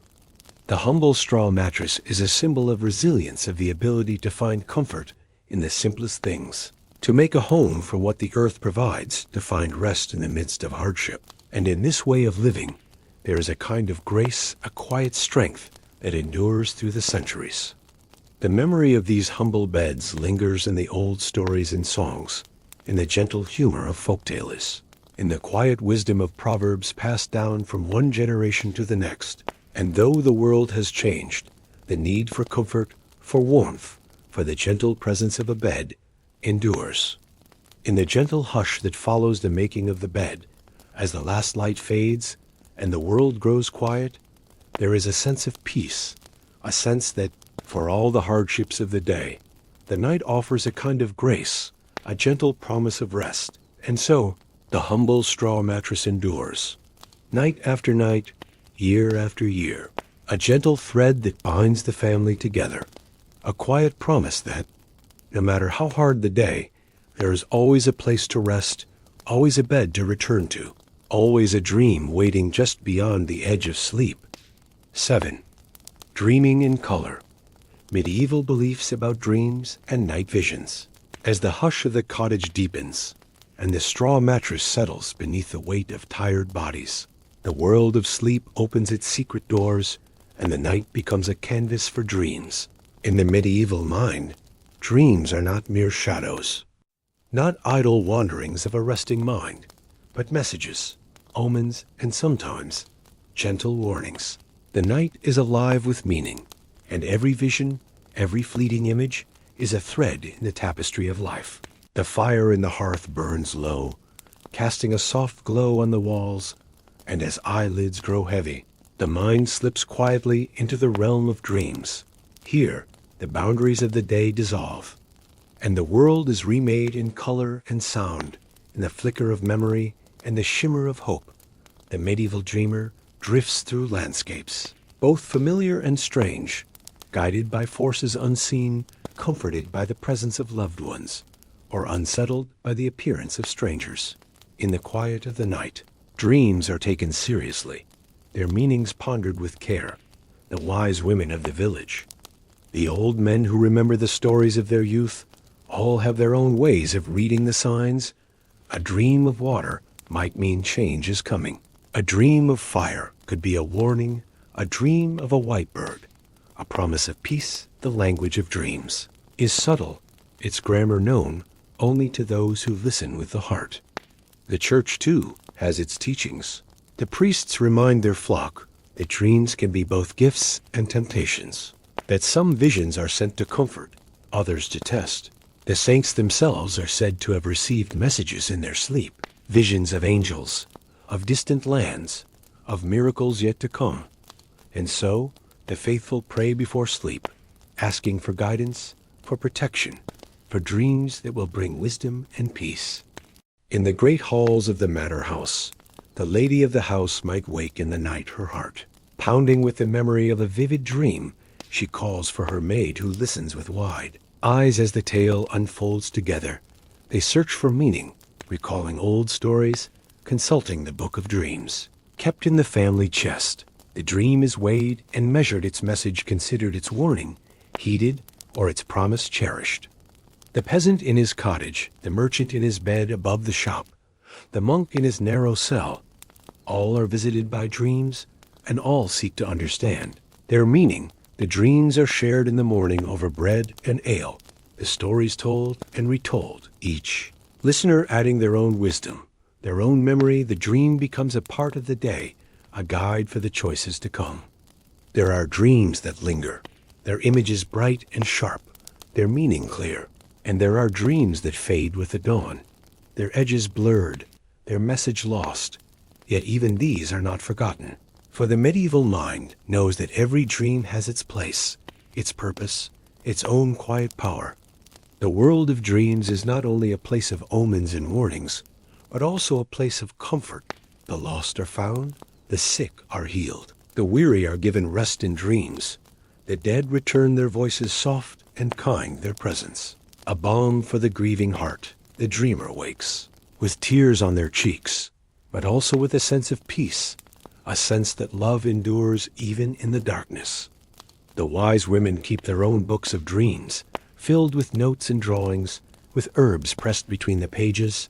They know which plants to burn before sleep, which prayers to whisper, which charms to hang above the bed, all to invite good dreams, to keep nightmares at bay. The children watch with wide eyes as the rituals unfold, their own dreams shaped by the stories they hear, the songs they sing, the gentle touch of a mother's hand. The monks and nuns too ponder their dreams, their lives shaped by the rhythm of prayer and silence. They see visions in the quiet hours before dawn, images of saints and angels of distant lands and hidden truths. The dreams are shared in the chapter house, their meanings discussed, their messages woven into the fabric of the day. There are dreams that come with the changing of the seasons, dreams of planting and harvest, of storms and sunshine. The world itself seems to dream, the fields and forests, the rivers and hills, all alive with meaning. The dreamer is part of this world, their visions, a reflection of the land, the sky, the turning of the year. The medieval mind is alive to the possibility of wonder, to the presence of the miraculous in the everyday. A dream is never just a dream, but a door, a window, a path to something greater. The dreamer wakes with a sense of awe, a sense that the world is larger, more mysterious, more beautiful than it seemed the night before. The telling of dreams is a ritual in itself. The family gathered around the morning fire, the children eager to share their visions, the parents listening with care. The old stories are told again, the wisdom of the ancestors passed down. The dream becomes a part of the family's story, a thread in the tapestry of their lives. There are dreams that bring fear, nightmares that leave the dreamer trembling. The wise women know how to soothe these fears. A cup of warm milk, a prayer whispered in the darkness, a charm hung above the bed. The nightmare fades, its power broken. The dreamer returns to sleep comforted by the presence of those who care. The world of dreams is a world of color, of sound, of feeling. The medieval dreamer moves through landscapes, both real and imagined, their senses alive, their heart open. The dream is a journey, a quest, a search for meaning, for comfort, for hope. In the quiet of the night, the dreamer is never truly alone. The spirits of the ancestors, the presence of the divine, the love of family and friends, all are there. Woven into the fabric of the dream, the dreamer wakes with a sense of connection, a sense that they are part of something larger, something enduring. The dreams of the medieval world are not so different from our own. They are filled with longing and fear, with hope and sorrow, with the desire to understand, to find meaning, to be comforted. The dreamer wakes, the day begins, and the dream lingers, a gentle reminder that the night is a place of wonder, a place of healing, a place where the heart is free. And so, the world of dreams endures, night after night, year after year, a gentle thread that binds the past to the present, a quiet promise that, no matter how dark the night, there is always a dream waiting, always a vision to guide, always a hope to carry into the dawn. 6. The royal slumber. Kings, queens, and the rituals of sleep. As the last traces of dreams fade from the straw beds of the common folk, the world of night drifts upward, through winding village lanes and across moonlit fields, toward the high stone walls and guarded gates of castles and palaces. Here, in chambers hung with velvet and tapestries, the rituals of sleep unfold with a different kind of care. For the slumber of kings and queens is a matter of ceremony, of tradition, of quiet power woven into every fold of linen and every whispered goodnight. The royal bedchamber is a world apart, its air heavy with the scent of beeswax and rosewater, the flicker of candlelight dancing on gilded mirrors and polished wood. The bed itself stands at the heart of the room, a marvel of craftsmanship, its posts carved with lions and lily, its canopy draped in silks dyed deep blue and crimson. The mattress is thick with down, the sheets smooth as cream, the pillows plump and cool. The bed is not only a place of rest, but a symbol, a throne for the night, a stage upon which the quiet drama of royal sleep is played. The rituals begin long before the king or queen retires. The chamberlain and attendants move quietly through the room, drawing the curtains, warming the sheets with heated stones, scattering dried lavender and rosemary to sweeten the air. The fire is stoked, the windows checked, the doors secured, every detail attended to. For the safety and comfort of the sovereign is a matter of state, a reflection of the order and peace of the realm itself. The royal nightgown is laid out, soft linen embroidered with gold thread, the slippers placed just so beside the bed. The queen's hair is brushed and braided, the king's robe folded and set aside. The air is filled with the gentle murmur of voices, the soft rustle of fabric, the quiet dignity of those who serve. And as the hour grows late, the royal family gathers for prayers, their voices rising in the hush, a blessing on the night, a hope for peaceful dreams. The king and queen do not sleep alone. The bedchamber is a place of ceremony, but also of company. The ladies in waiting and gentlemen of the chamber sleep nearby, in smaller beds or on pallets behind screens, their presence a comfort, a protection, a reminder that even in sleep, the sovereign is never truly alone. The guards stand watch outside the door, their armor gleaming in the candlelight, their eyes alert, their hearts steady. The castle itself seems to breathe, its stones holding the warmth of the day, its walls thick with the memory of 1,000 nights. The act of going to bed is a ritual.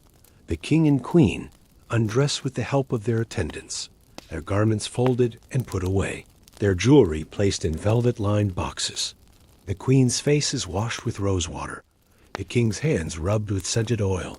The bed is turned down, the sheets smoothed, the pillows fluffed, The royal couple climbs into bed, their movements slow and deliberate, the curtains drawn around them, the world outside fading into silence. The bed is a place of intimacy as well as ceremony, a place where secrets are shared, where worries are soothed, where the burdens of the crown are set aside. If only for a little while, the king and queen speak in low voices, their words lost in the folds of the curtains, their hands finding each other in the darkness. The bed becomes a sanctuary, a refuge from the demands of the day, a place where the heart is free. The sleep of kings and queens is watched over with care. The chamberlain checks the locks. The guards patrol the corridors. The ladies in waiting listen for any sound, any sign of distress. The castle is a world within a world. Its rhythm, shaped by the needs of those who rule the night, is a time of rest, but also of vigilance, a time when the safety of the sovereign is the first concern. There are rituals for waking as well as sleeping. The first light of dawn is greeted with a gentle knock at the door, the curtains drawn back, the fire rekindled, the air freshened with herbs.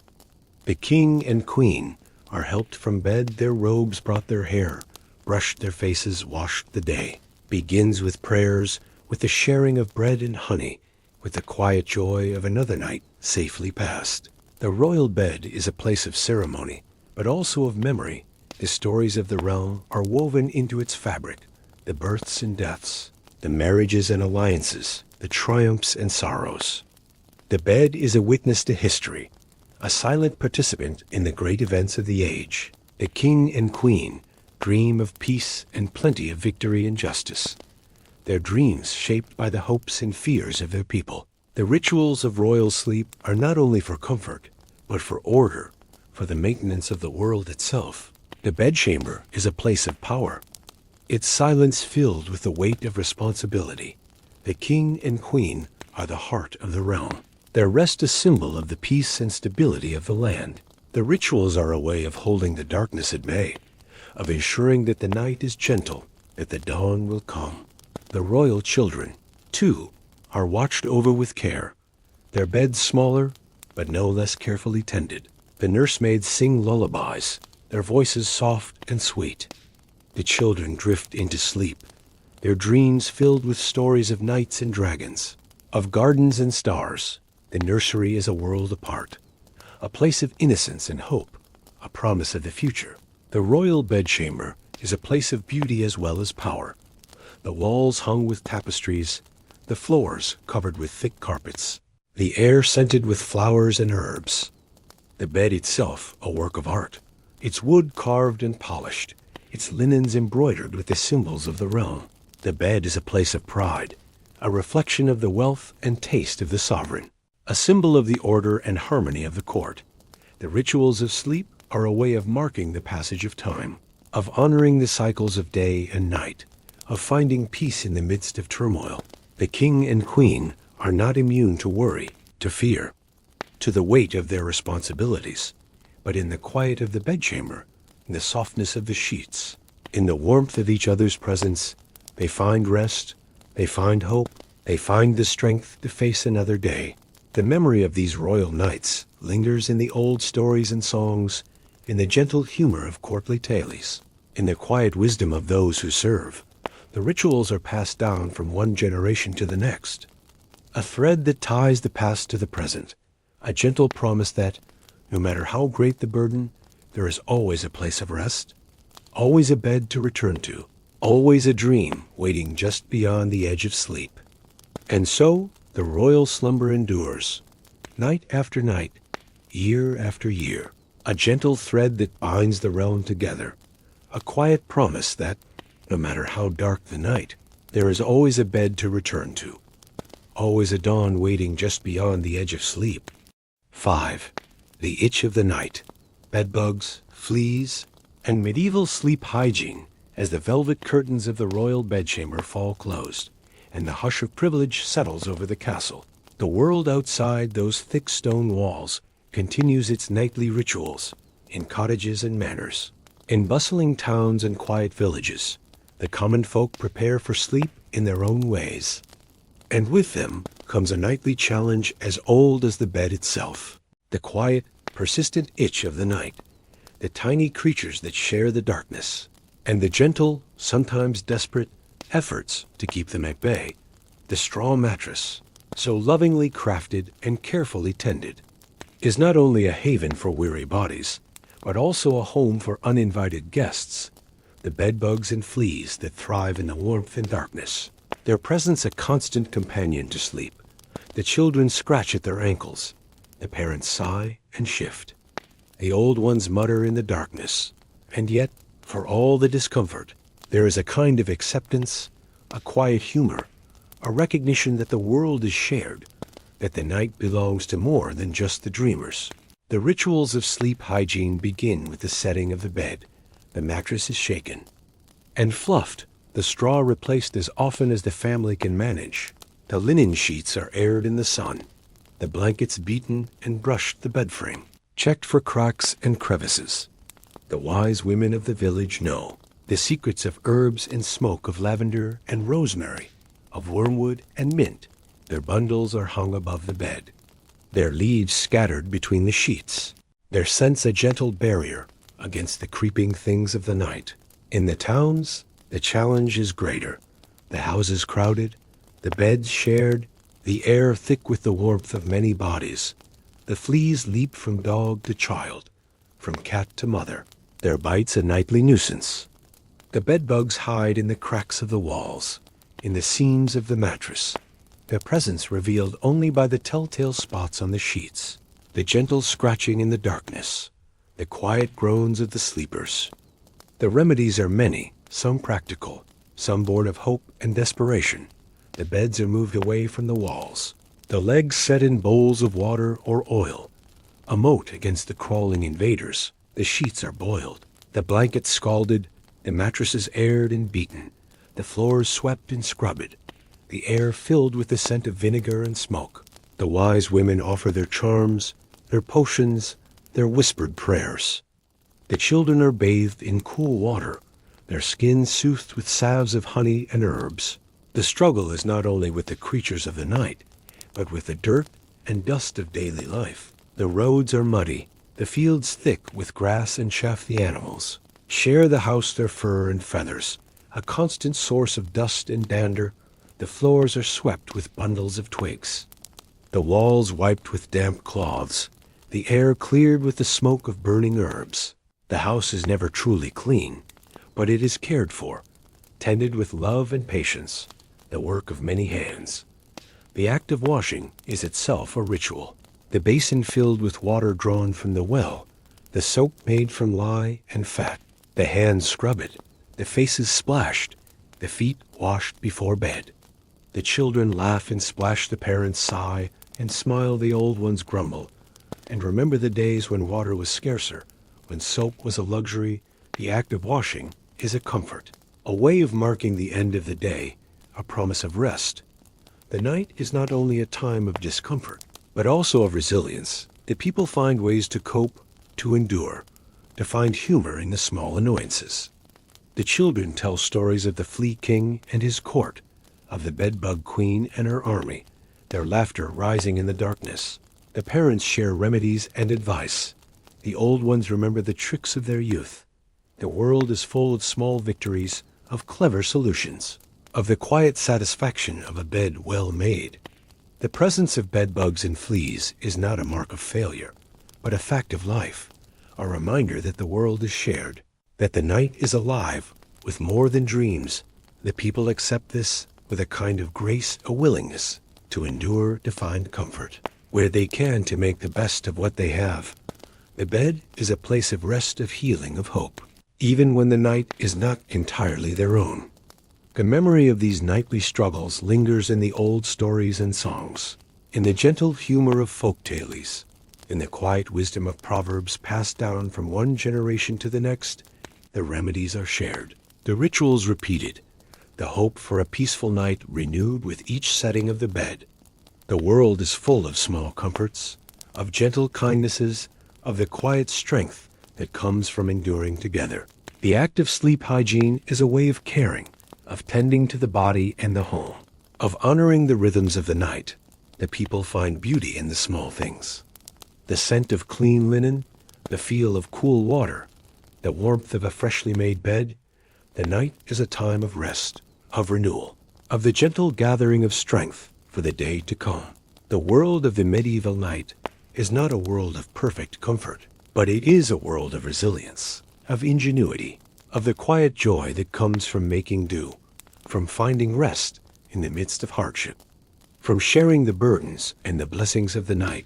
The bed is a place of dreams, of healing, of hope, even when the night is not entirely their own. And so, the rituals of sleep hygiene endure, night after night, year after year, a gentle thread that binds the family together, a quiet promise that, no matter how hard the day, there is always a bed to return to, always a hope for a peaceful night, always a dream waiting just beyond the edge of sleep. 4. Sleeping under the stars. Pilgrims, travelers, and open-air beds as the gentle rituals of sleep. Hygiene fade into the hush of the night. The world beyond the cottage walls stretches wide and wild the road, winding through fields and forests, over hills and rivers, beneath a sky vast and unending here. The bed is not always a thing of straw and linen, not always a place of warmth and shelter. For there are those whose journeys carry them far from home, whose nights are spent beneath the open sky, their dreams cradled by the earth itself. The pilgrim sets out at dawn, the staff in hand, the pack slung over one shoulder, the road ahead long and uncertain. Each step a prayer, each mile a hope. The sun rises and sets the world turning beneath tired feet, and when the day is done, the pilgrim seeks a place to rest, a patch of grass beneath, a tree, a hollow in the hillside, a quiet corner of a wayside shrine. The bed is the earth, the blanket, the sky, the stars scattered above like 1,000 watchful eyes. The traveler, too, knows the comfort of the open air, the merchant on the road to market, the shepherd moving his flock, the tinker with his cart of wares. All find their rest where the journey ends, the fire built from fallen branches, the meal cooked in a battered pot, the bed made from cloaks and sacks.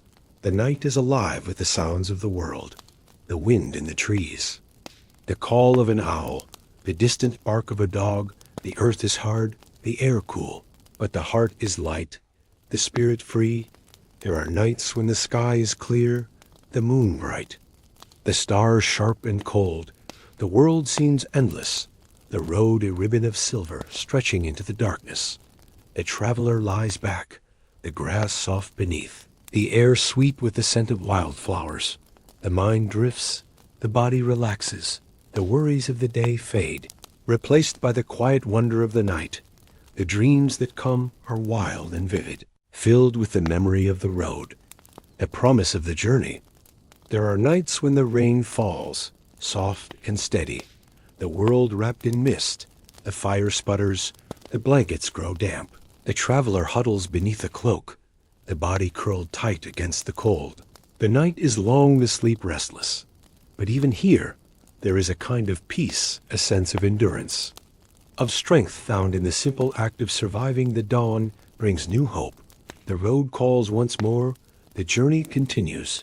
The open-air bed is a place of fellowship as well as solitude. The travelers gather around the fire, their stories mingling with the smoke, their laughter rising into the night. The bread is broken, the wine shared, the burdens of the road lightened by the company of others. The bed is a circle of warmth, a patch of earth claimed for a single night, a memory to be carried on the journey. The pilgrim's sleep is a sleep of faith, the body weary, the heart hopeful, the dreams filled with visions of distant shrines, of miracles and blessings. The road is long, the journey hard, but the night offers a kind of grace, a reminder that the world is wide, that the spirit is strong, that the journey itself is a kind of home. The shepherd's bed is the hillside, the flock huddled close, the dog curled at his feet, the stars bright above, the air alive with the scent of grass and sheep. The night is a time of watchfulness, of quiet, of dreams shaped by the rhythm of the land. The shepherd wakes often, his eyes scanning the darkness, his heart attuned to the smallest sound. The bed is a place of vigilance, as well as rest, a reminder that the world is shared, that the night belongs to more than just the dreamer. The merchant's bed is the roadside, the cart pulled close, the goods covered with canvas, the fire burning low.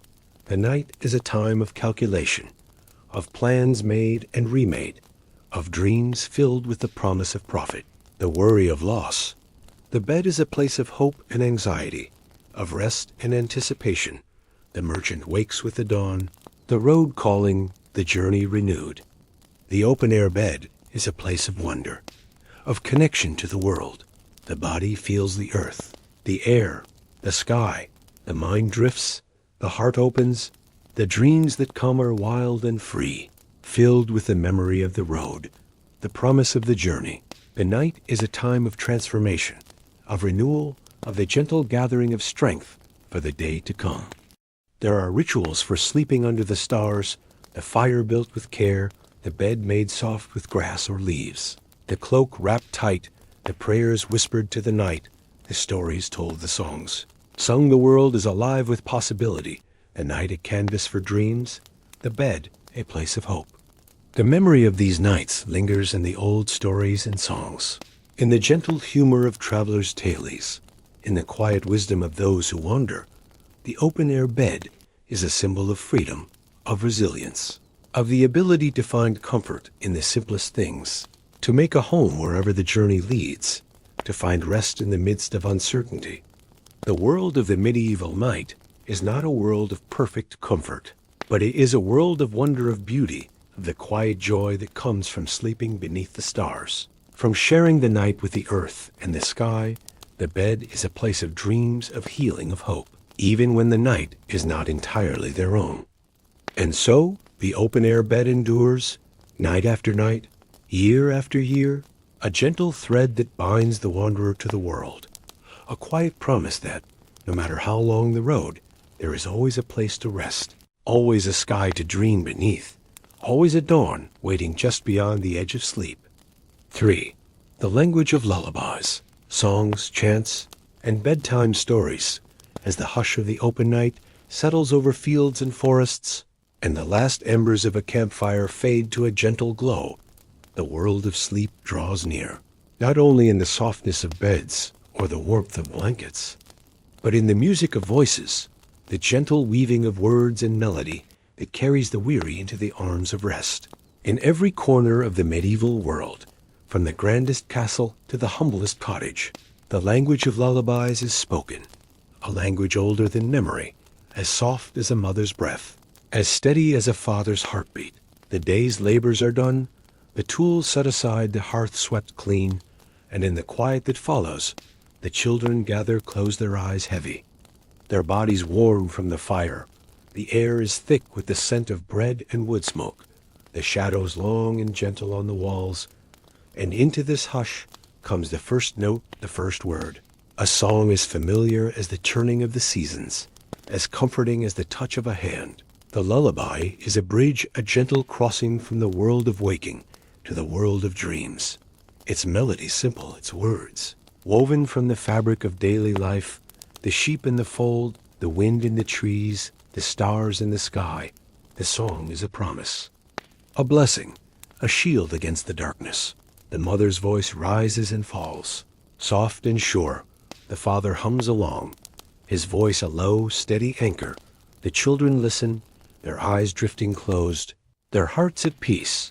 In the great halls of the manor house, the lullaby is sung by nursemaids and governesses, their voices echoing softly beneath the high arched ceilings. The children lie in beds, piled high with quilts and pillows, their dreams filled with stories of knights and dragons, of gardens and stars. The song is a thread that ties them to their mothers and fathers, to the land and the sky, to the long line of ancestors who have sung the same words, hummed the same tune, watched over the same sleep. In the cottages of the countryside, the lullaby is simpler, but no less powerful. The mother sits by the hearth, her child in her lap, her voice weaving a song of fields and rivers, of birds and flowers. The words are old, passed down from mother to daughter, from father to son, the melody shaped by the land, by the rhythm of the seasons. The lullaby is a map, a guide, a gentle reminder that the world is safe, that the night is kind. The language of lullabies is not only sung, but spoken. The bedtime story is a ritual as old as sleep itself. The children gather close, their heads resting on pillows, their eyes wide with wonder. The father tells a tale of heroes and monsters, of clever foxes and wise old women. The mother adds her own stories, her own memories. The words are a comfort, a shield, a way of making sense of the world, of finding hope in the darkness. The stories are shaped by the land, by the history of the people, by the dreams and fears of the night. In the north, the tales are filled with snow and ice, with wolves and bears. With the long, slow turning of the seasons in the south, the stories are bright with sun and flowers, with rivers and fields, with the gentle hum of bees. Each story is a reflection of the world, a way of understanding of belonging, of finding one's place in the great tapestry of life. The lullaby is a prayer as well as a song, a hope for peace, for safety, for gentle dreams. The mother sings of angels watching, of stars shining, of the world held in gentle hands. The father hums a tune of strength and courage, of battles won and dangers. Overcome. The lullaby is a promise, a blessing, a way of saying you are loved, you are safe, you are not alone. In the monasteries and convents, the language of lullabies is shaped by the rhythm of prayer. The brothers and sisters sing the ancient chants, their voices rising in the darkness. The words a comfort, a guide, a way of marking the passage of the night. The children in the orphanage listen to the nuns' voices, their hearts soothed by the gentle music, their dreams shaped by the stories of saints and miracles, of hope and redemption. The lullaby is a way of teaching, of passing on wisdom. The mother sings of the turning of the seasons, of the planting and the harvest, of the coming of the rain and the return of the sun. The father tells stories of the old days, of the heroes and heroines who shaped the land. The lullaby is a lesson, a guide, a way of preparing the child for the world, of giving them the tools they need to face the day. The language of lullabies is a language of love, of care, of hope.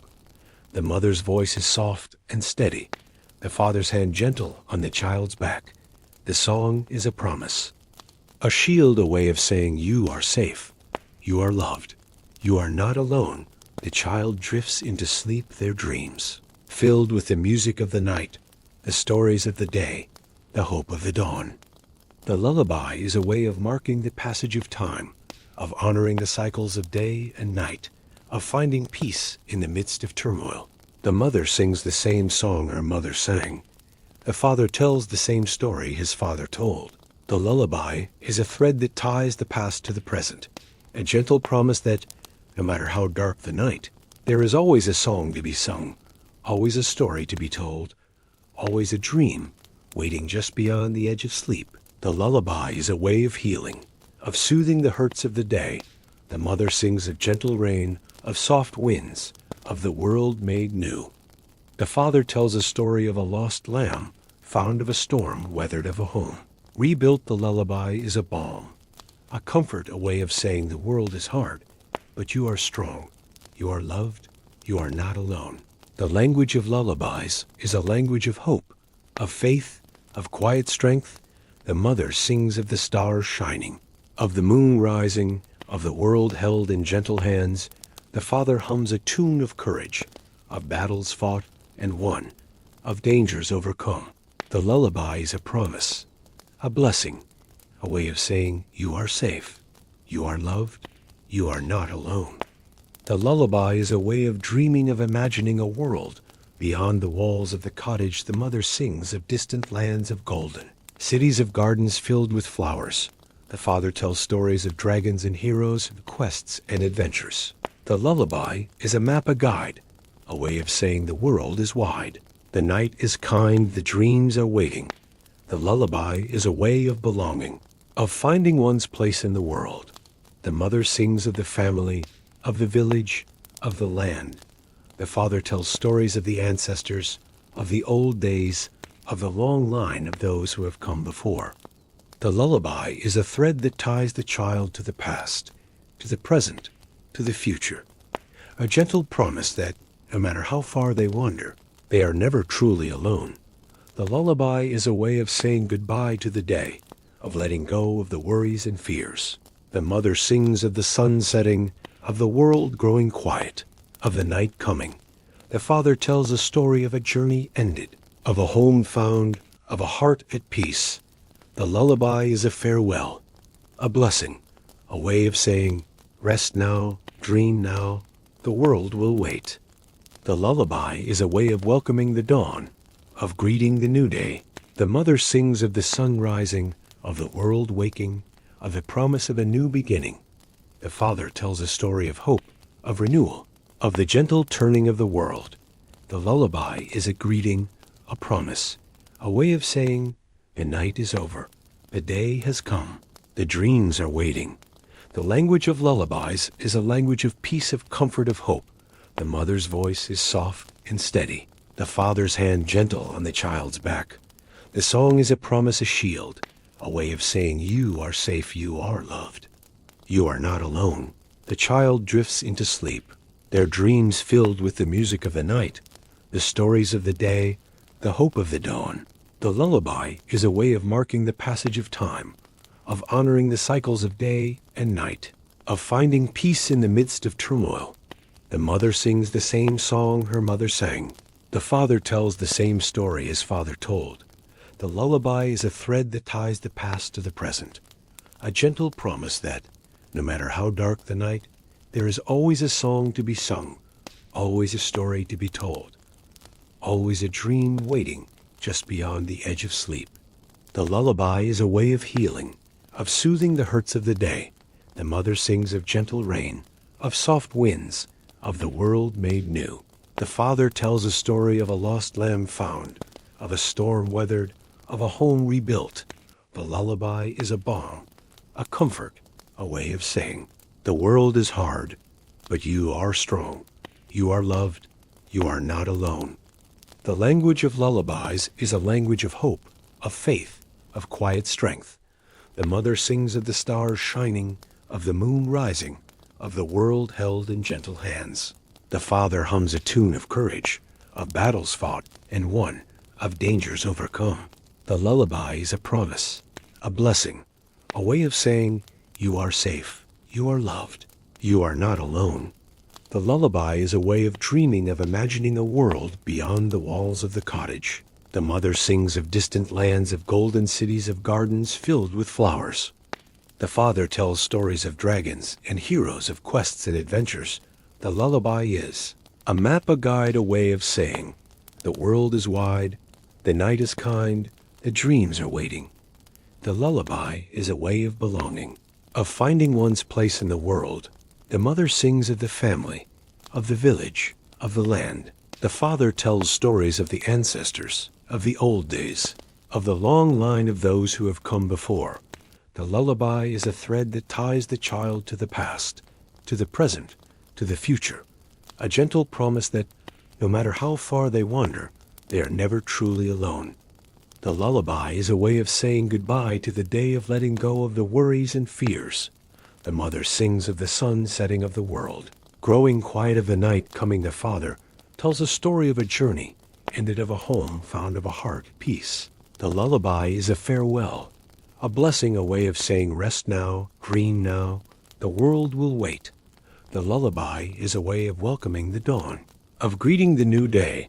The mother sings of the sun rising, of the world waking, of the promise of a new beginning.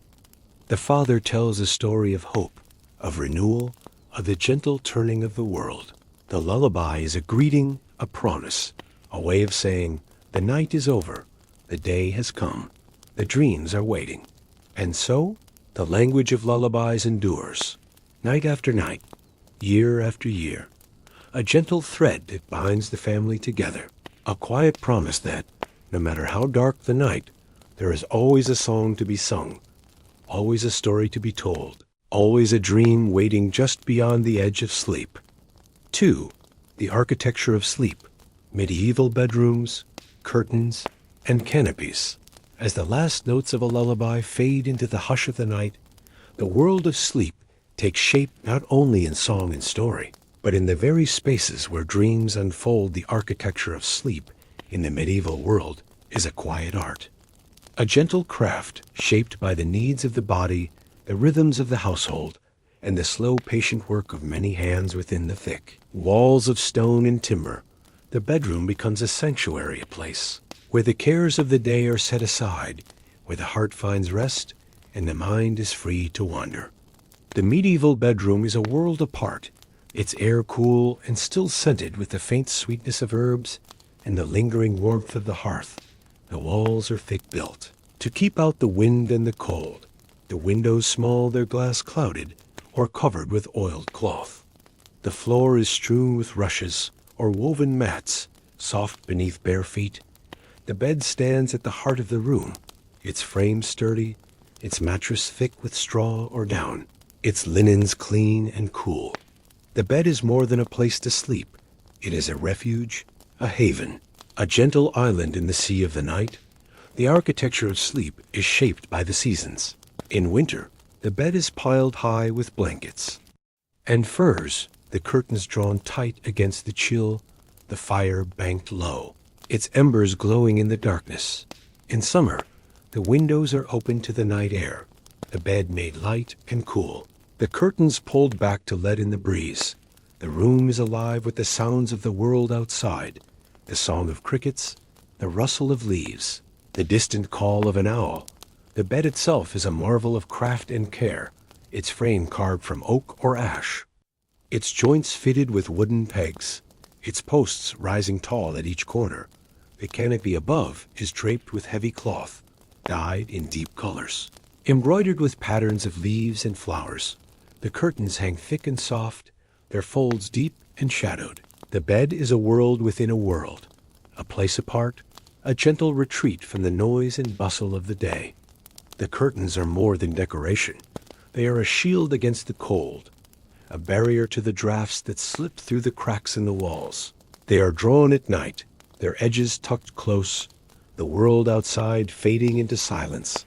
Within the curtains, the air is warm and still, the darkness deep and comforting. The bed becomes a cocoon, a place of safety, a space where dreams can unfold without fear. The canopy above is a shelter, a roof within a roof, its cloth heavy with the scent of herbs, its colors rich and deep. The canopy is a promise, a gentle weight that holds the night at bay. The bed beneath is a nest, a cradle, a place where the body can rest and the mind can wander. The architecture of sleep is a quiet art, a gentle craft shaped by the needs of the heart. The bedroom is a place of ritual as well as rest. The act of making the bed is a daily ceremony.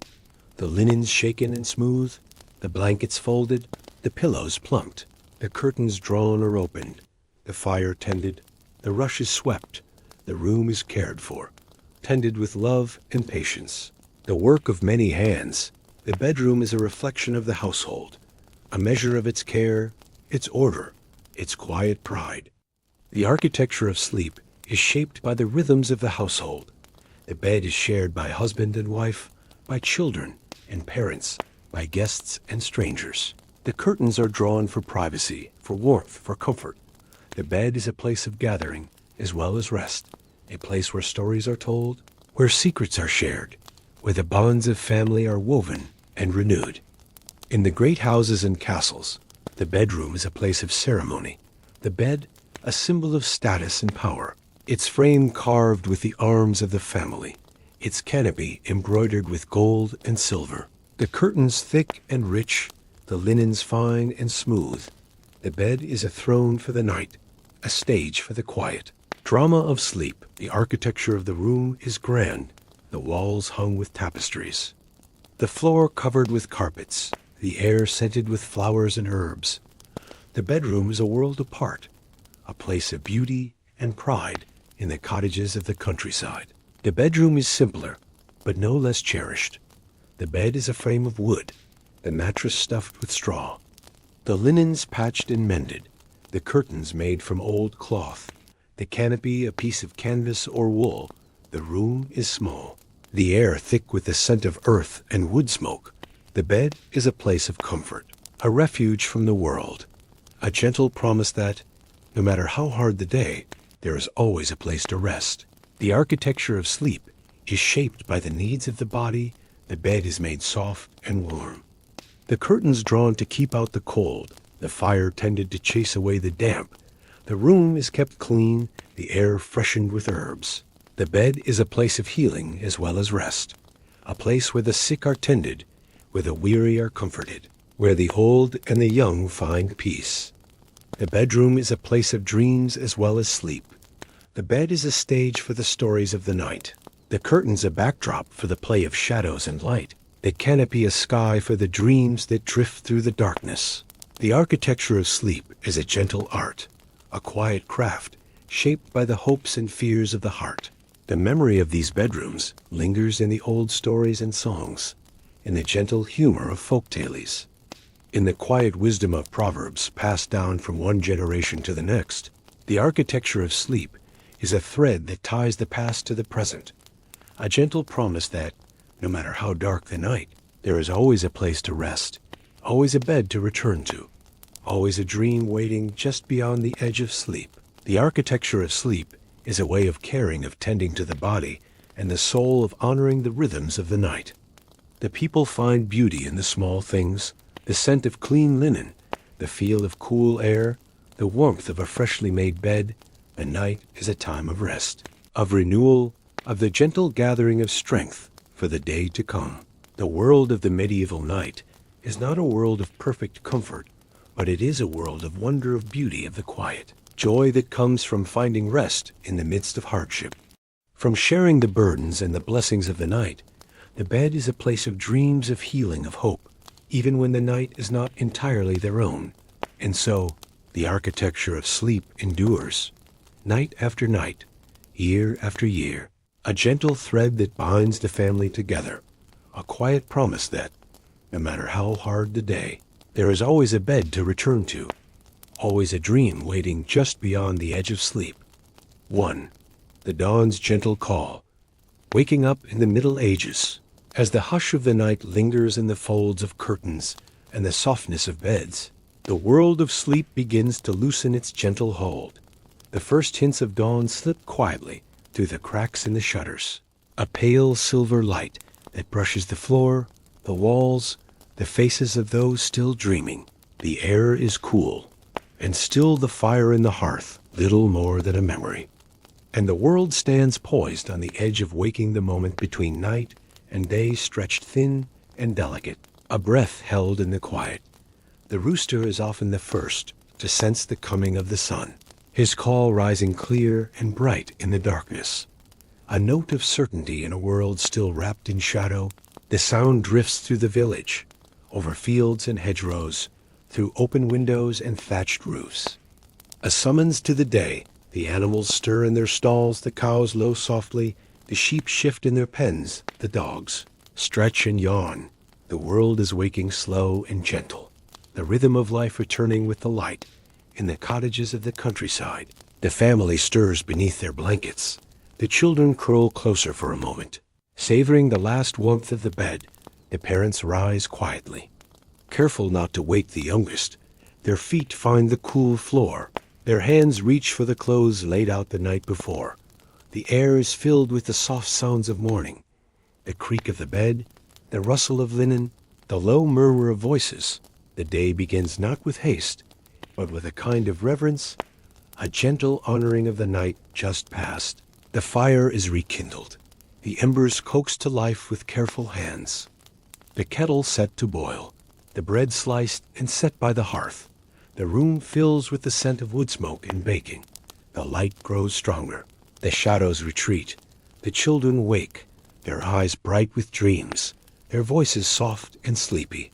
The family gathers around the table. The first meal of the day, a simple thing.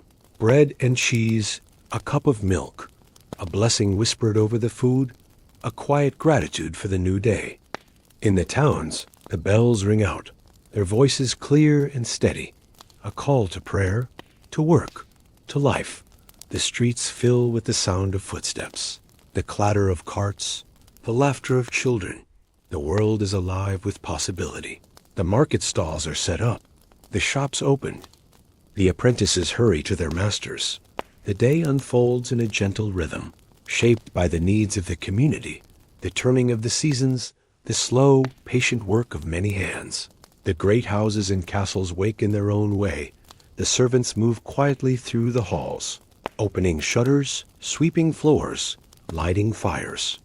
The lord and lady rise from their beds, their attendants waiting with warm water and fresh clothes. The air is filled with the scent of flowers and herbs, the sound of voices, the gentle bustle of the household. Coming to life, the day begins with ceremony, with prayers and greetings, with the sharing of bread and honey.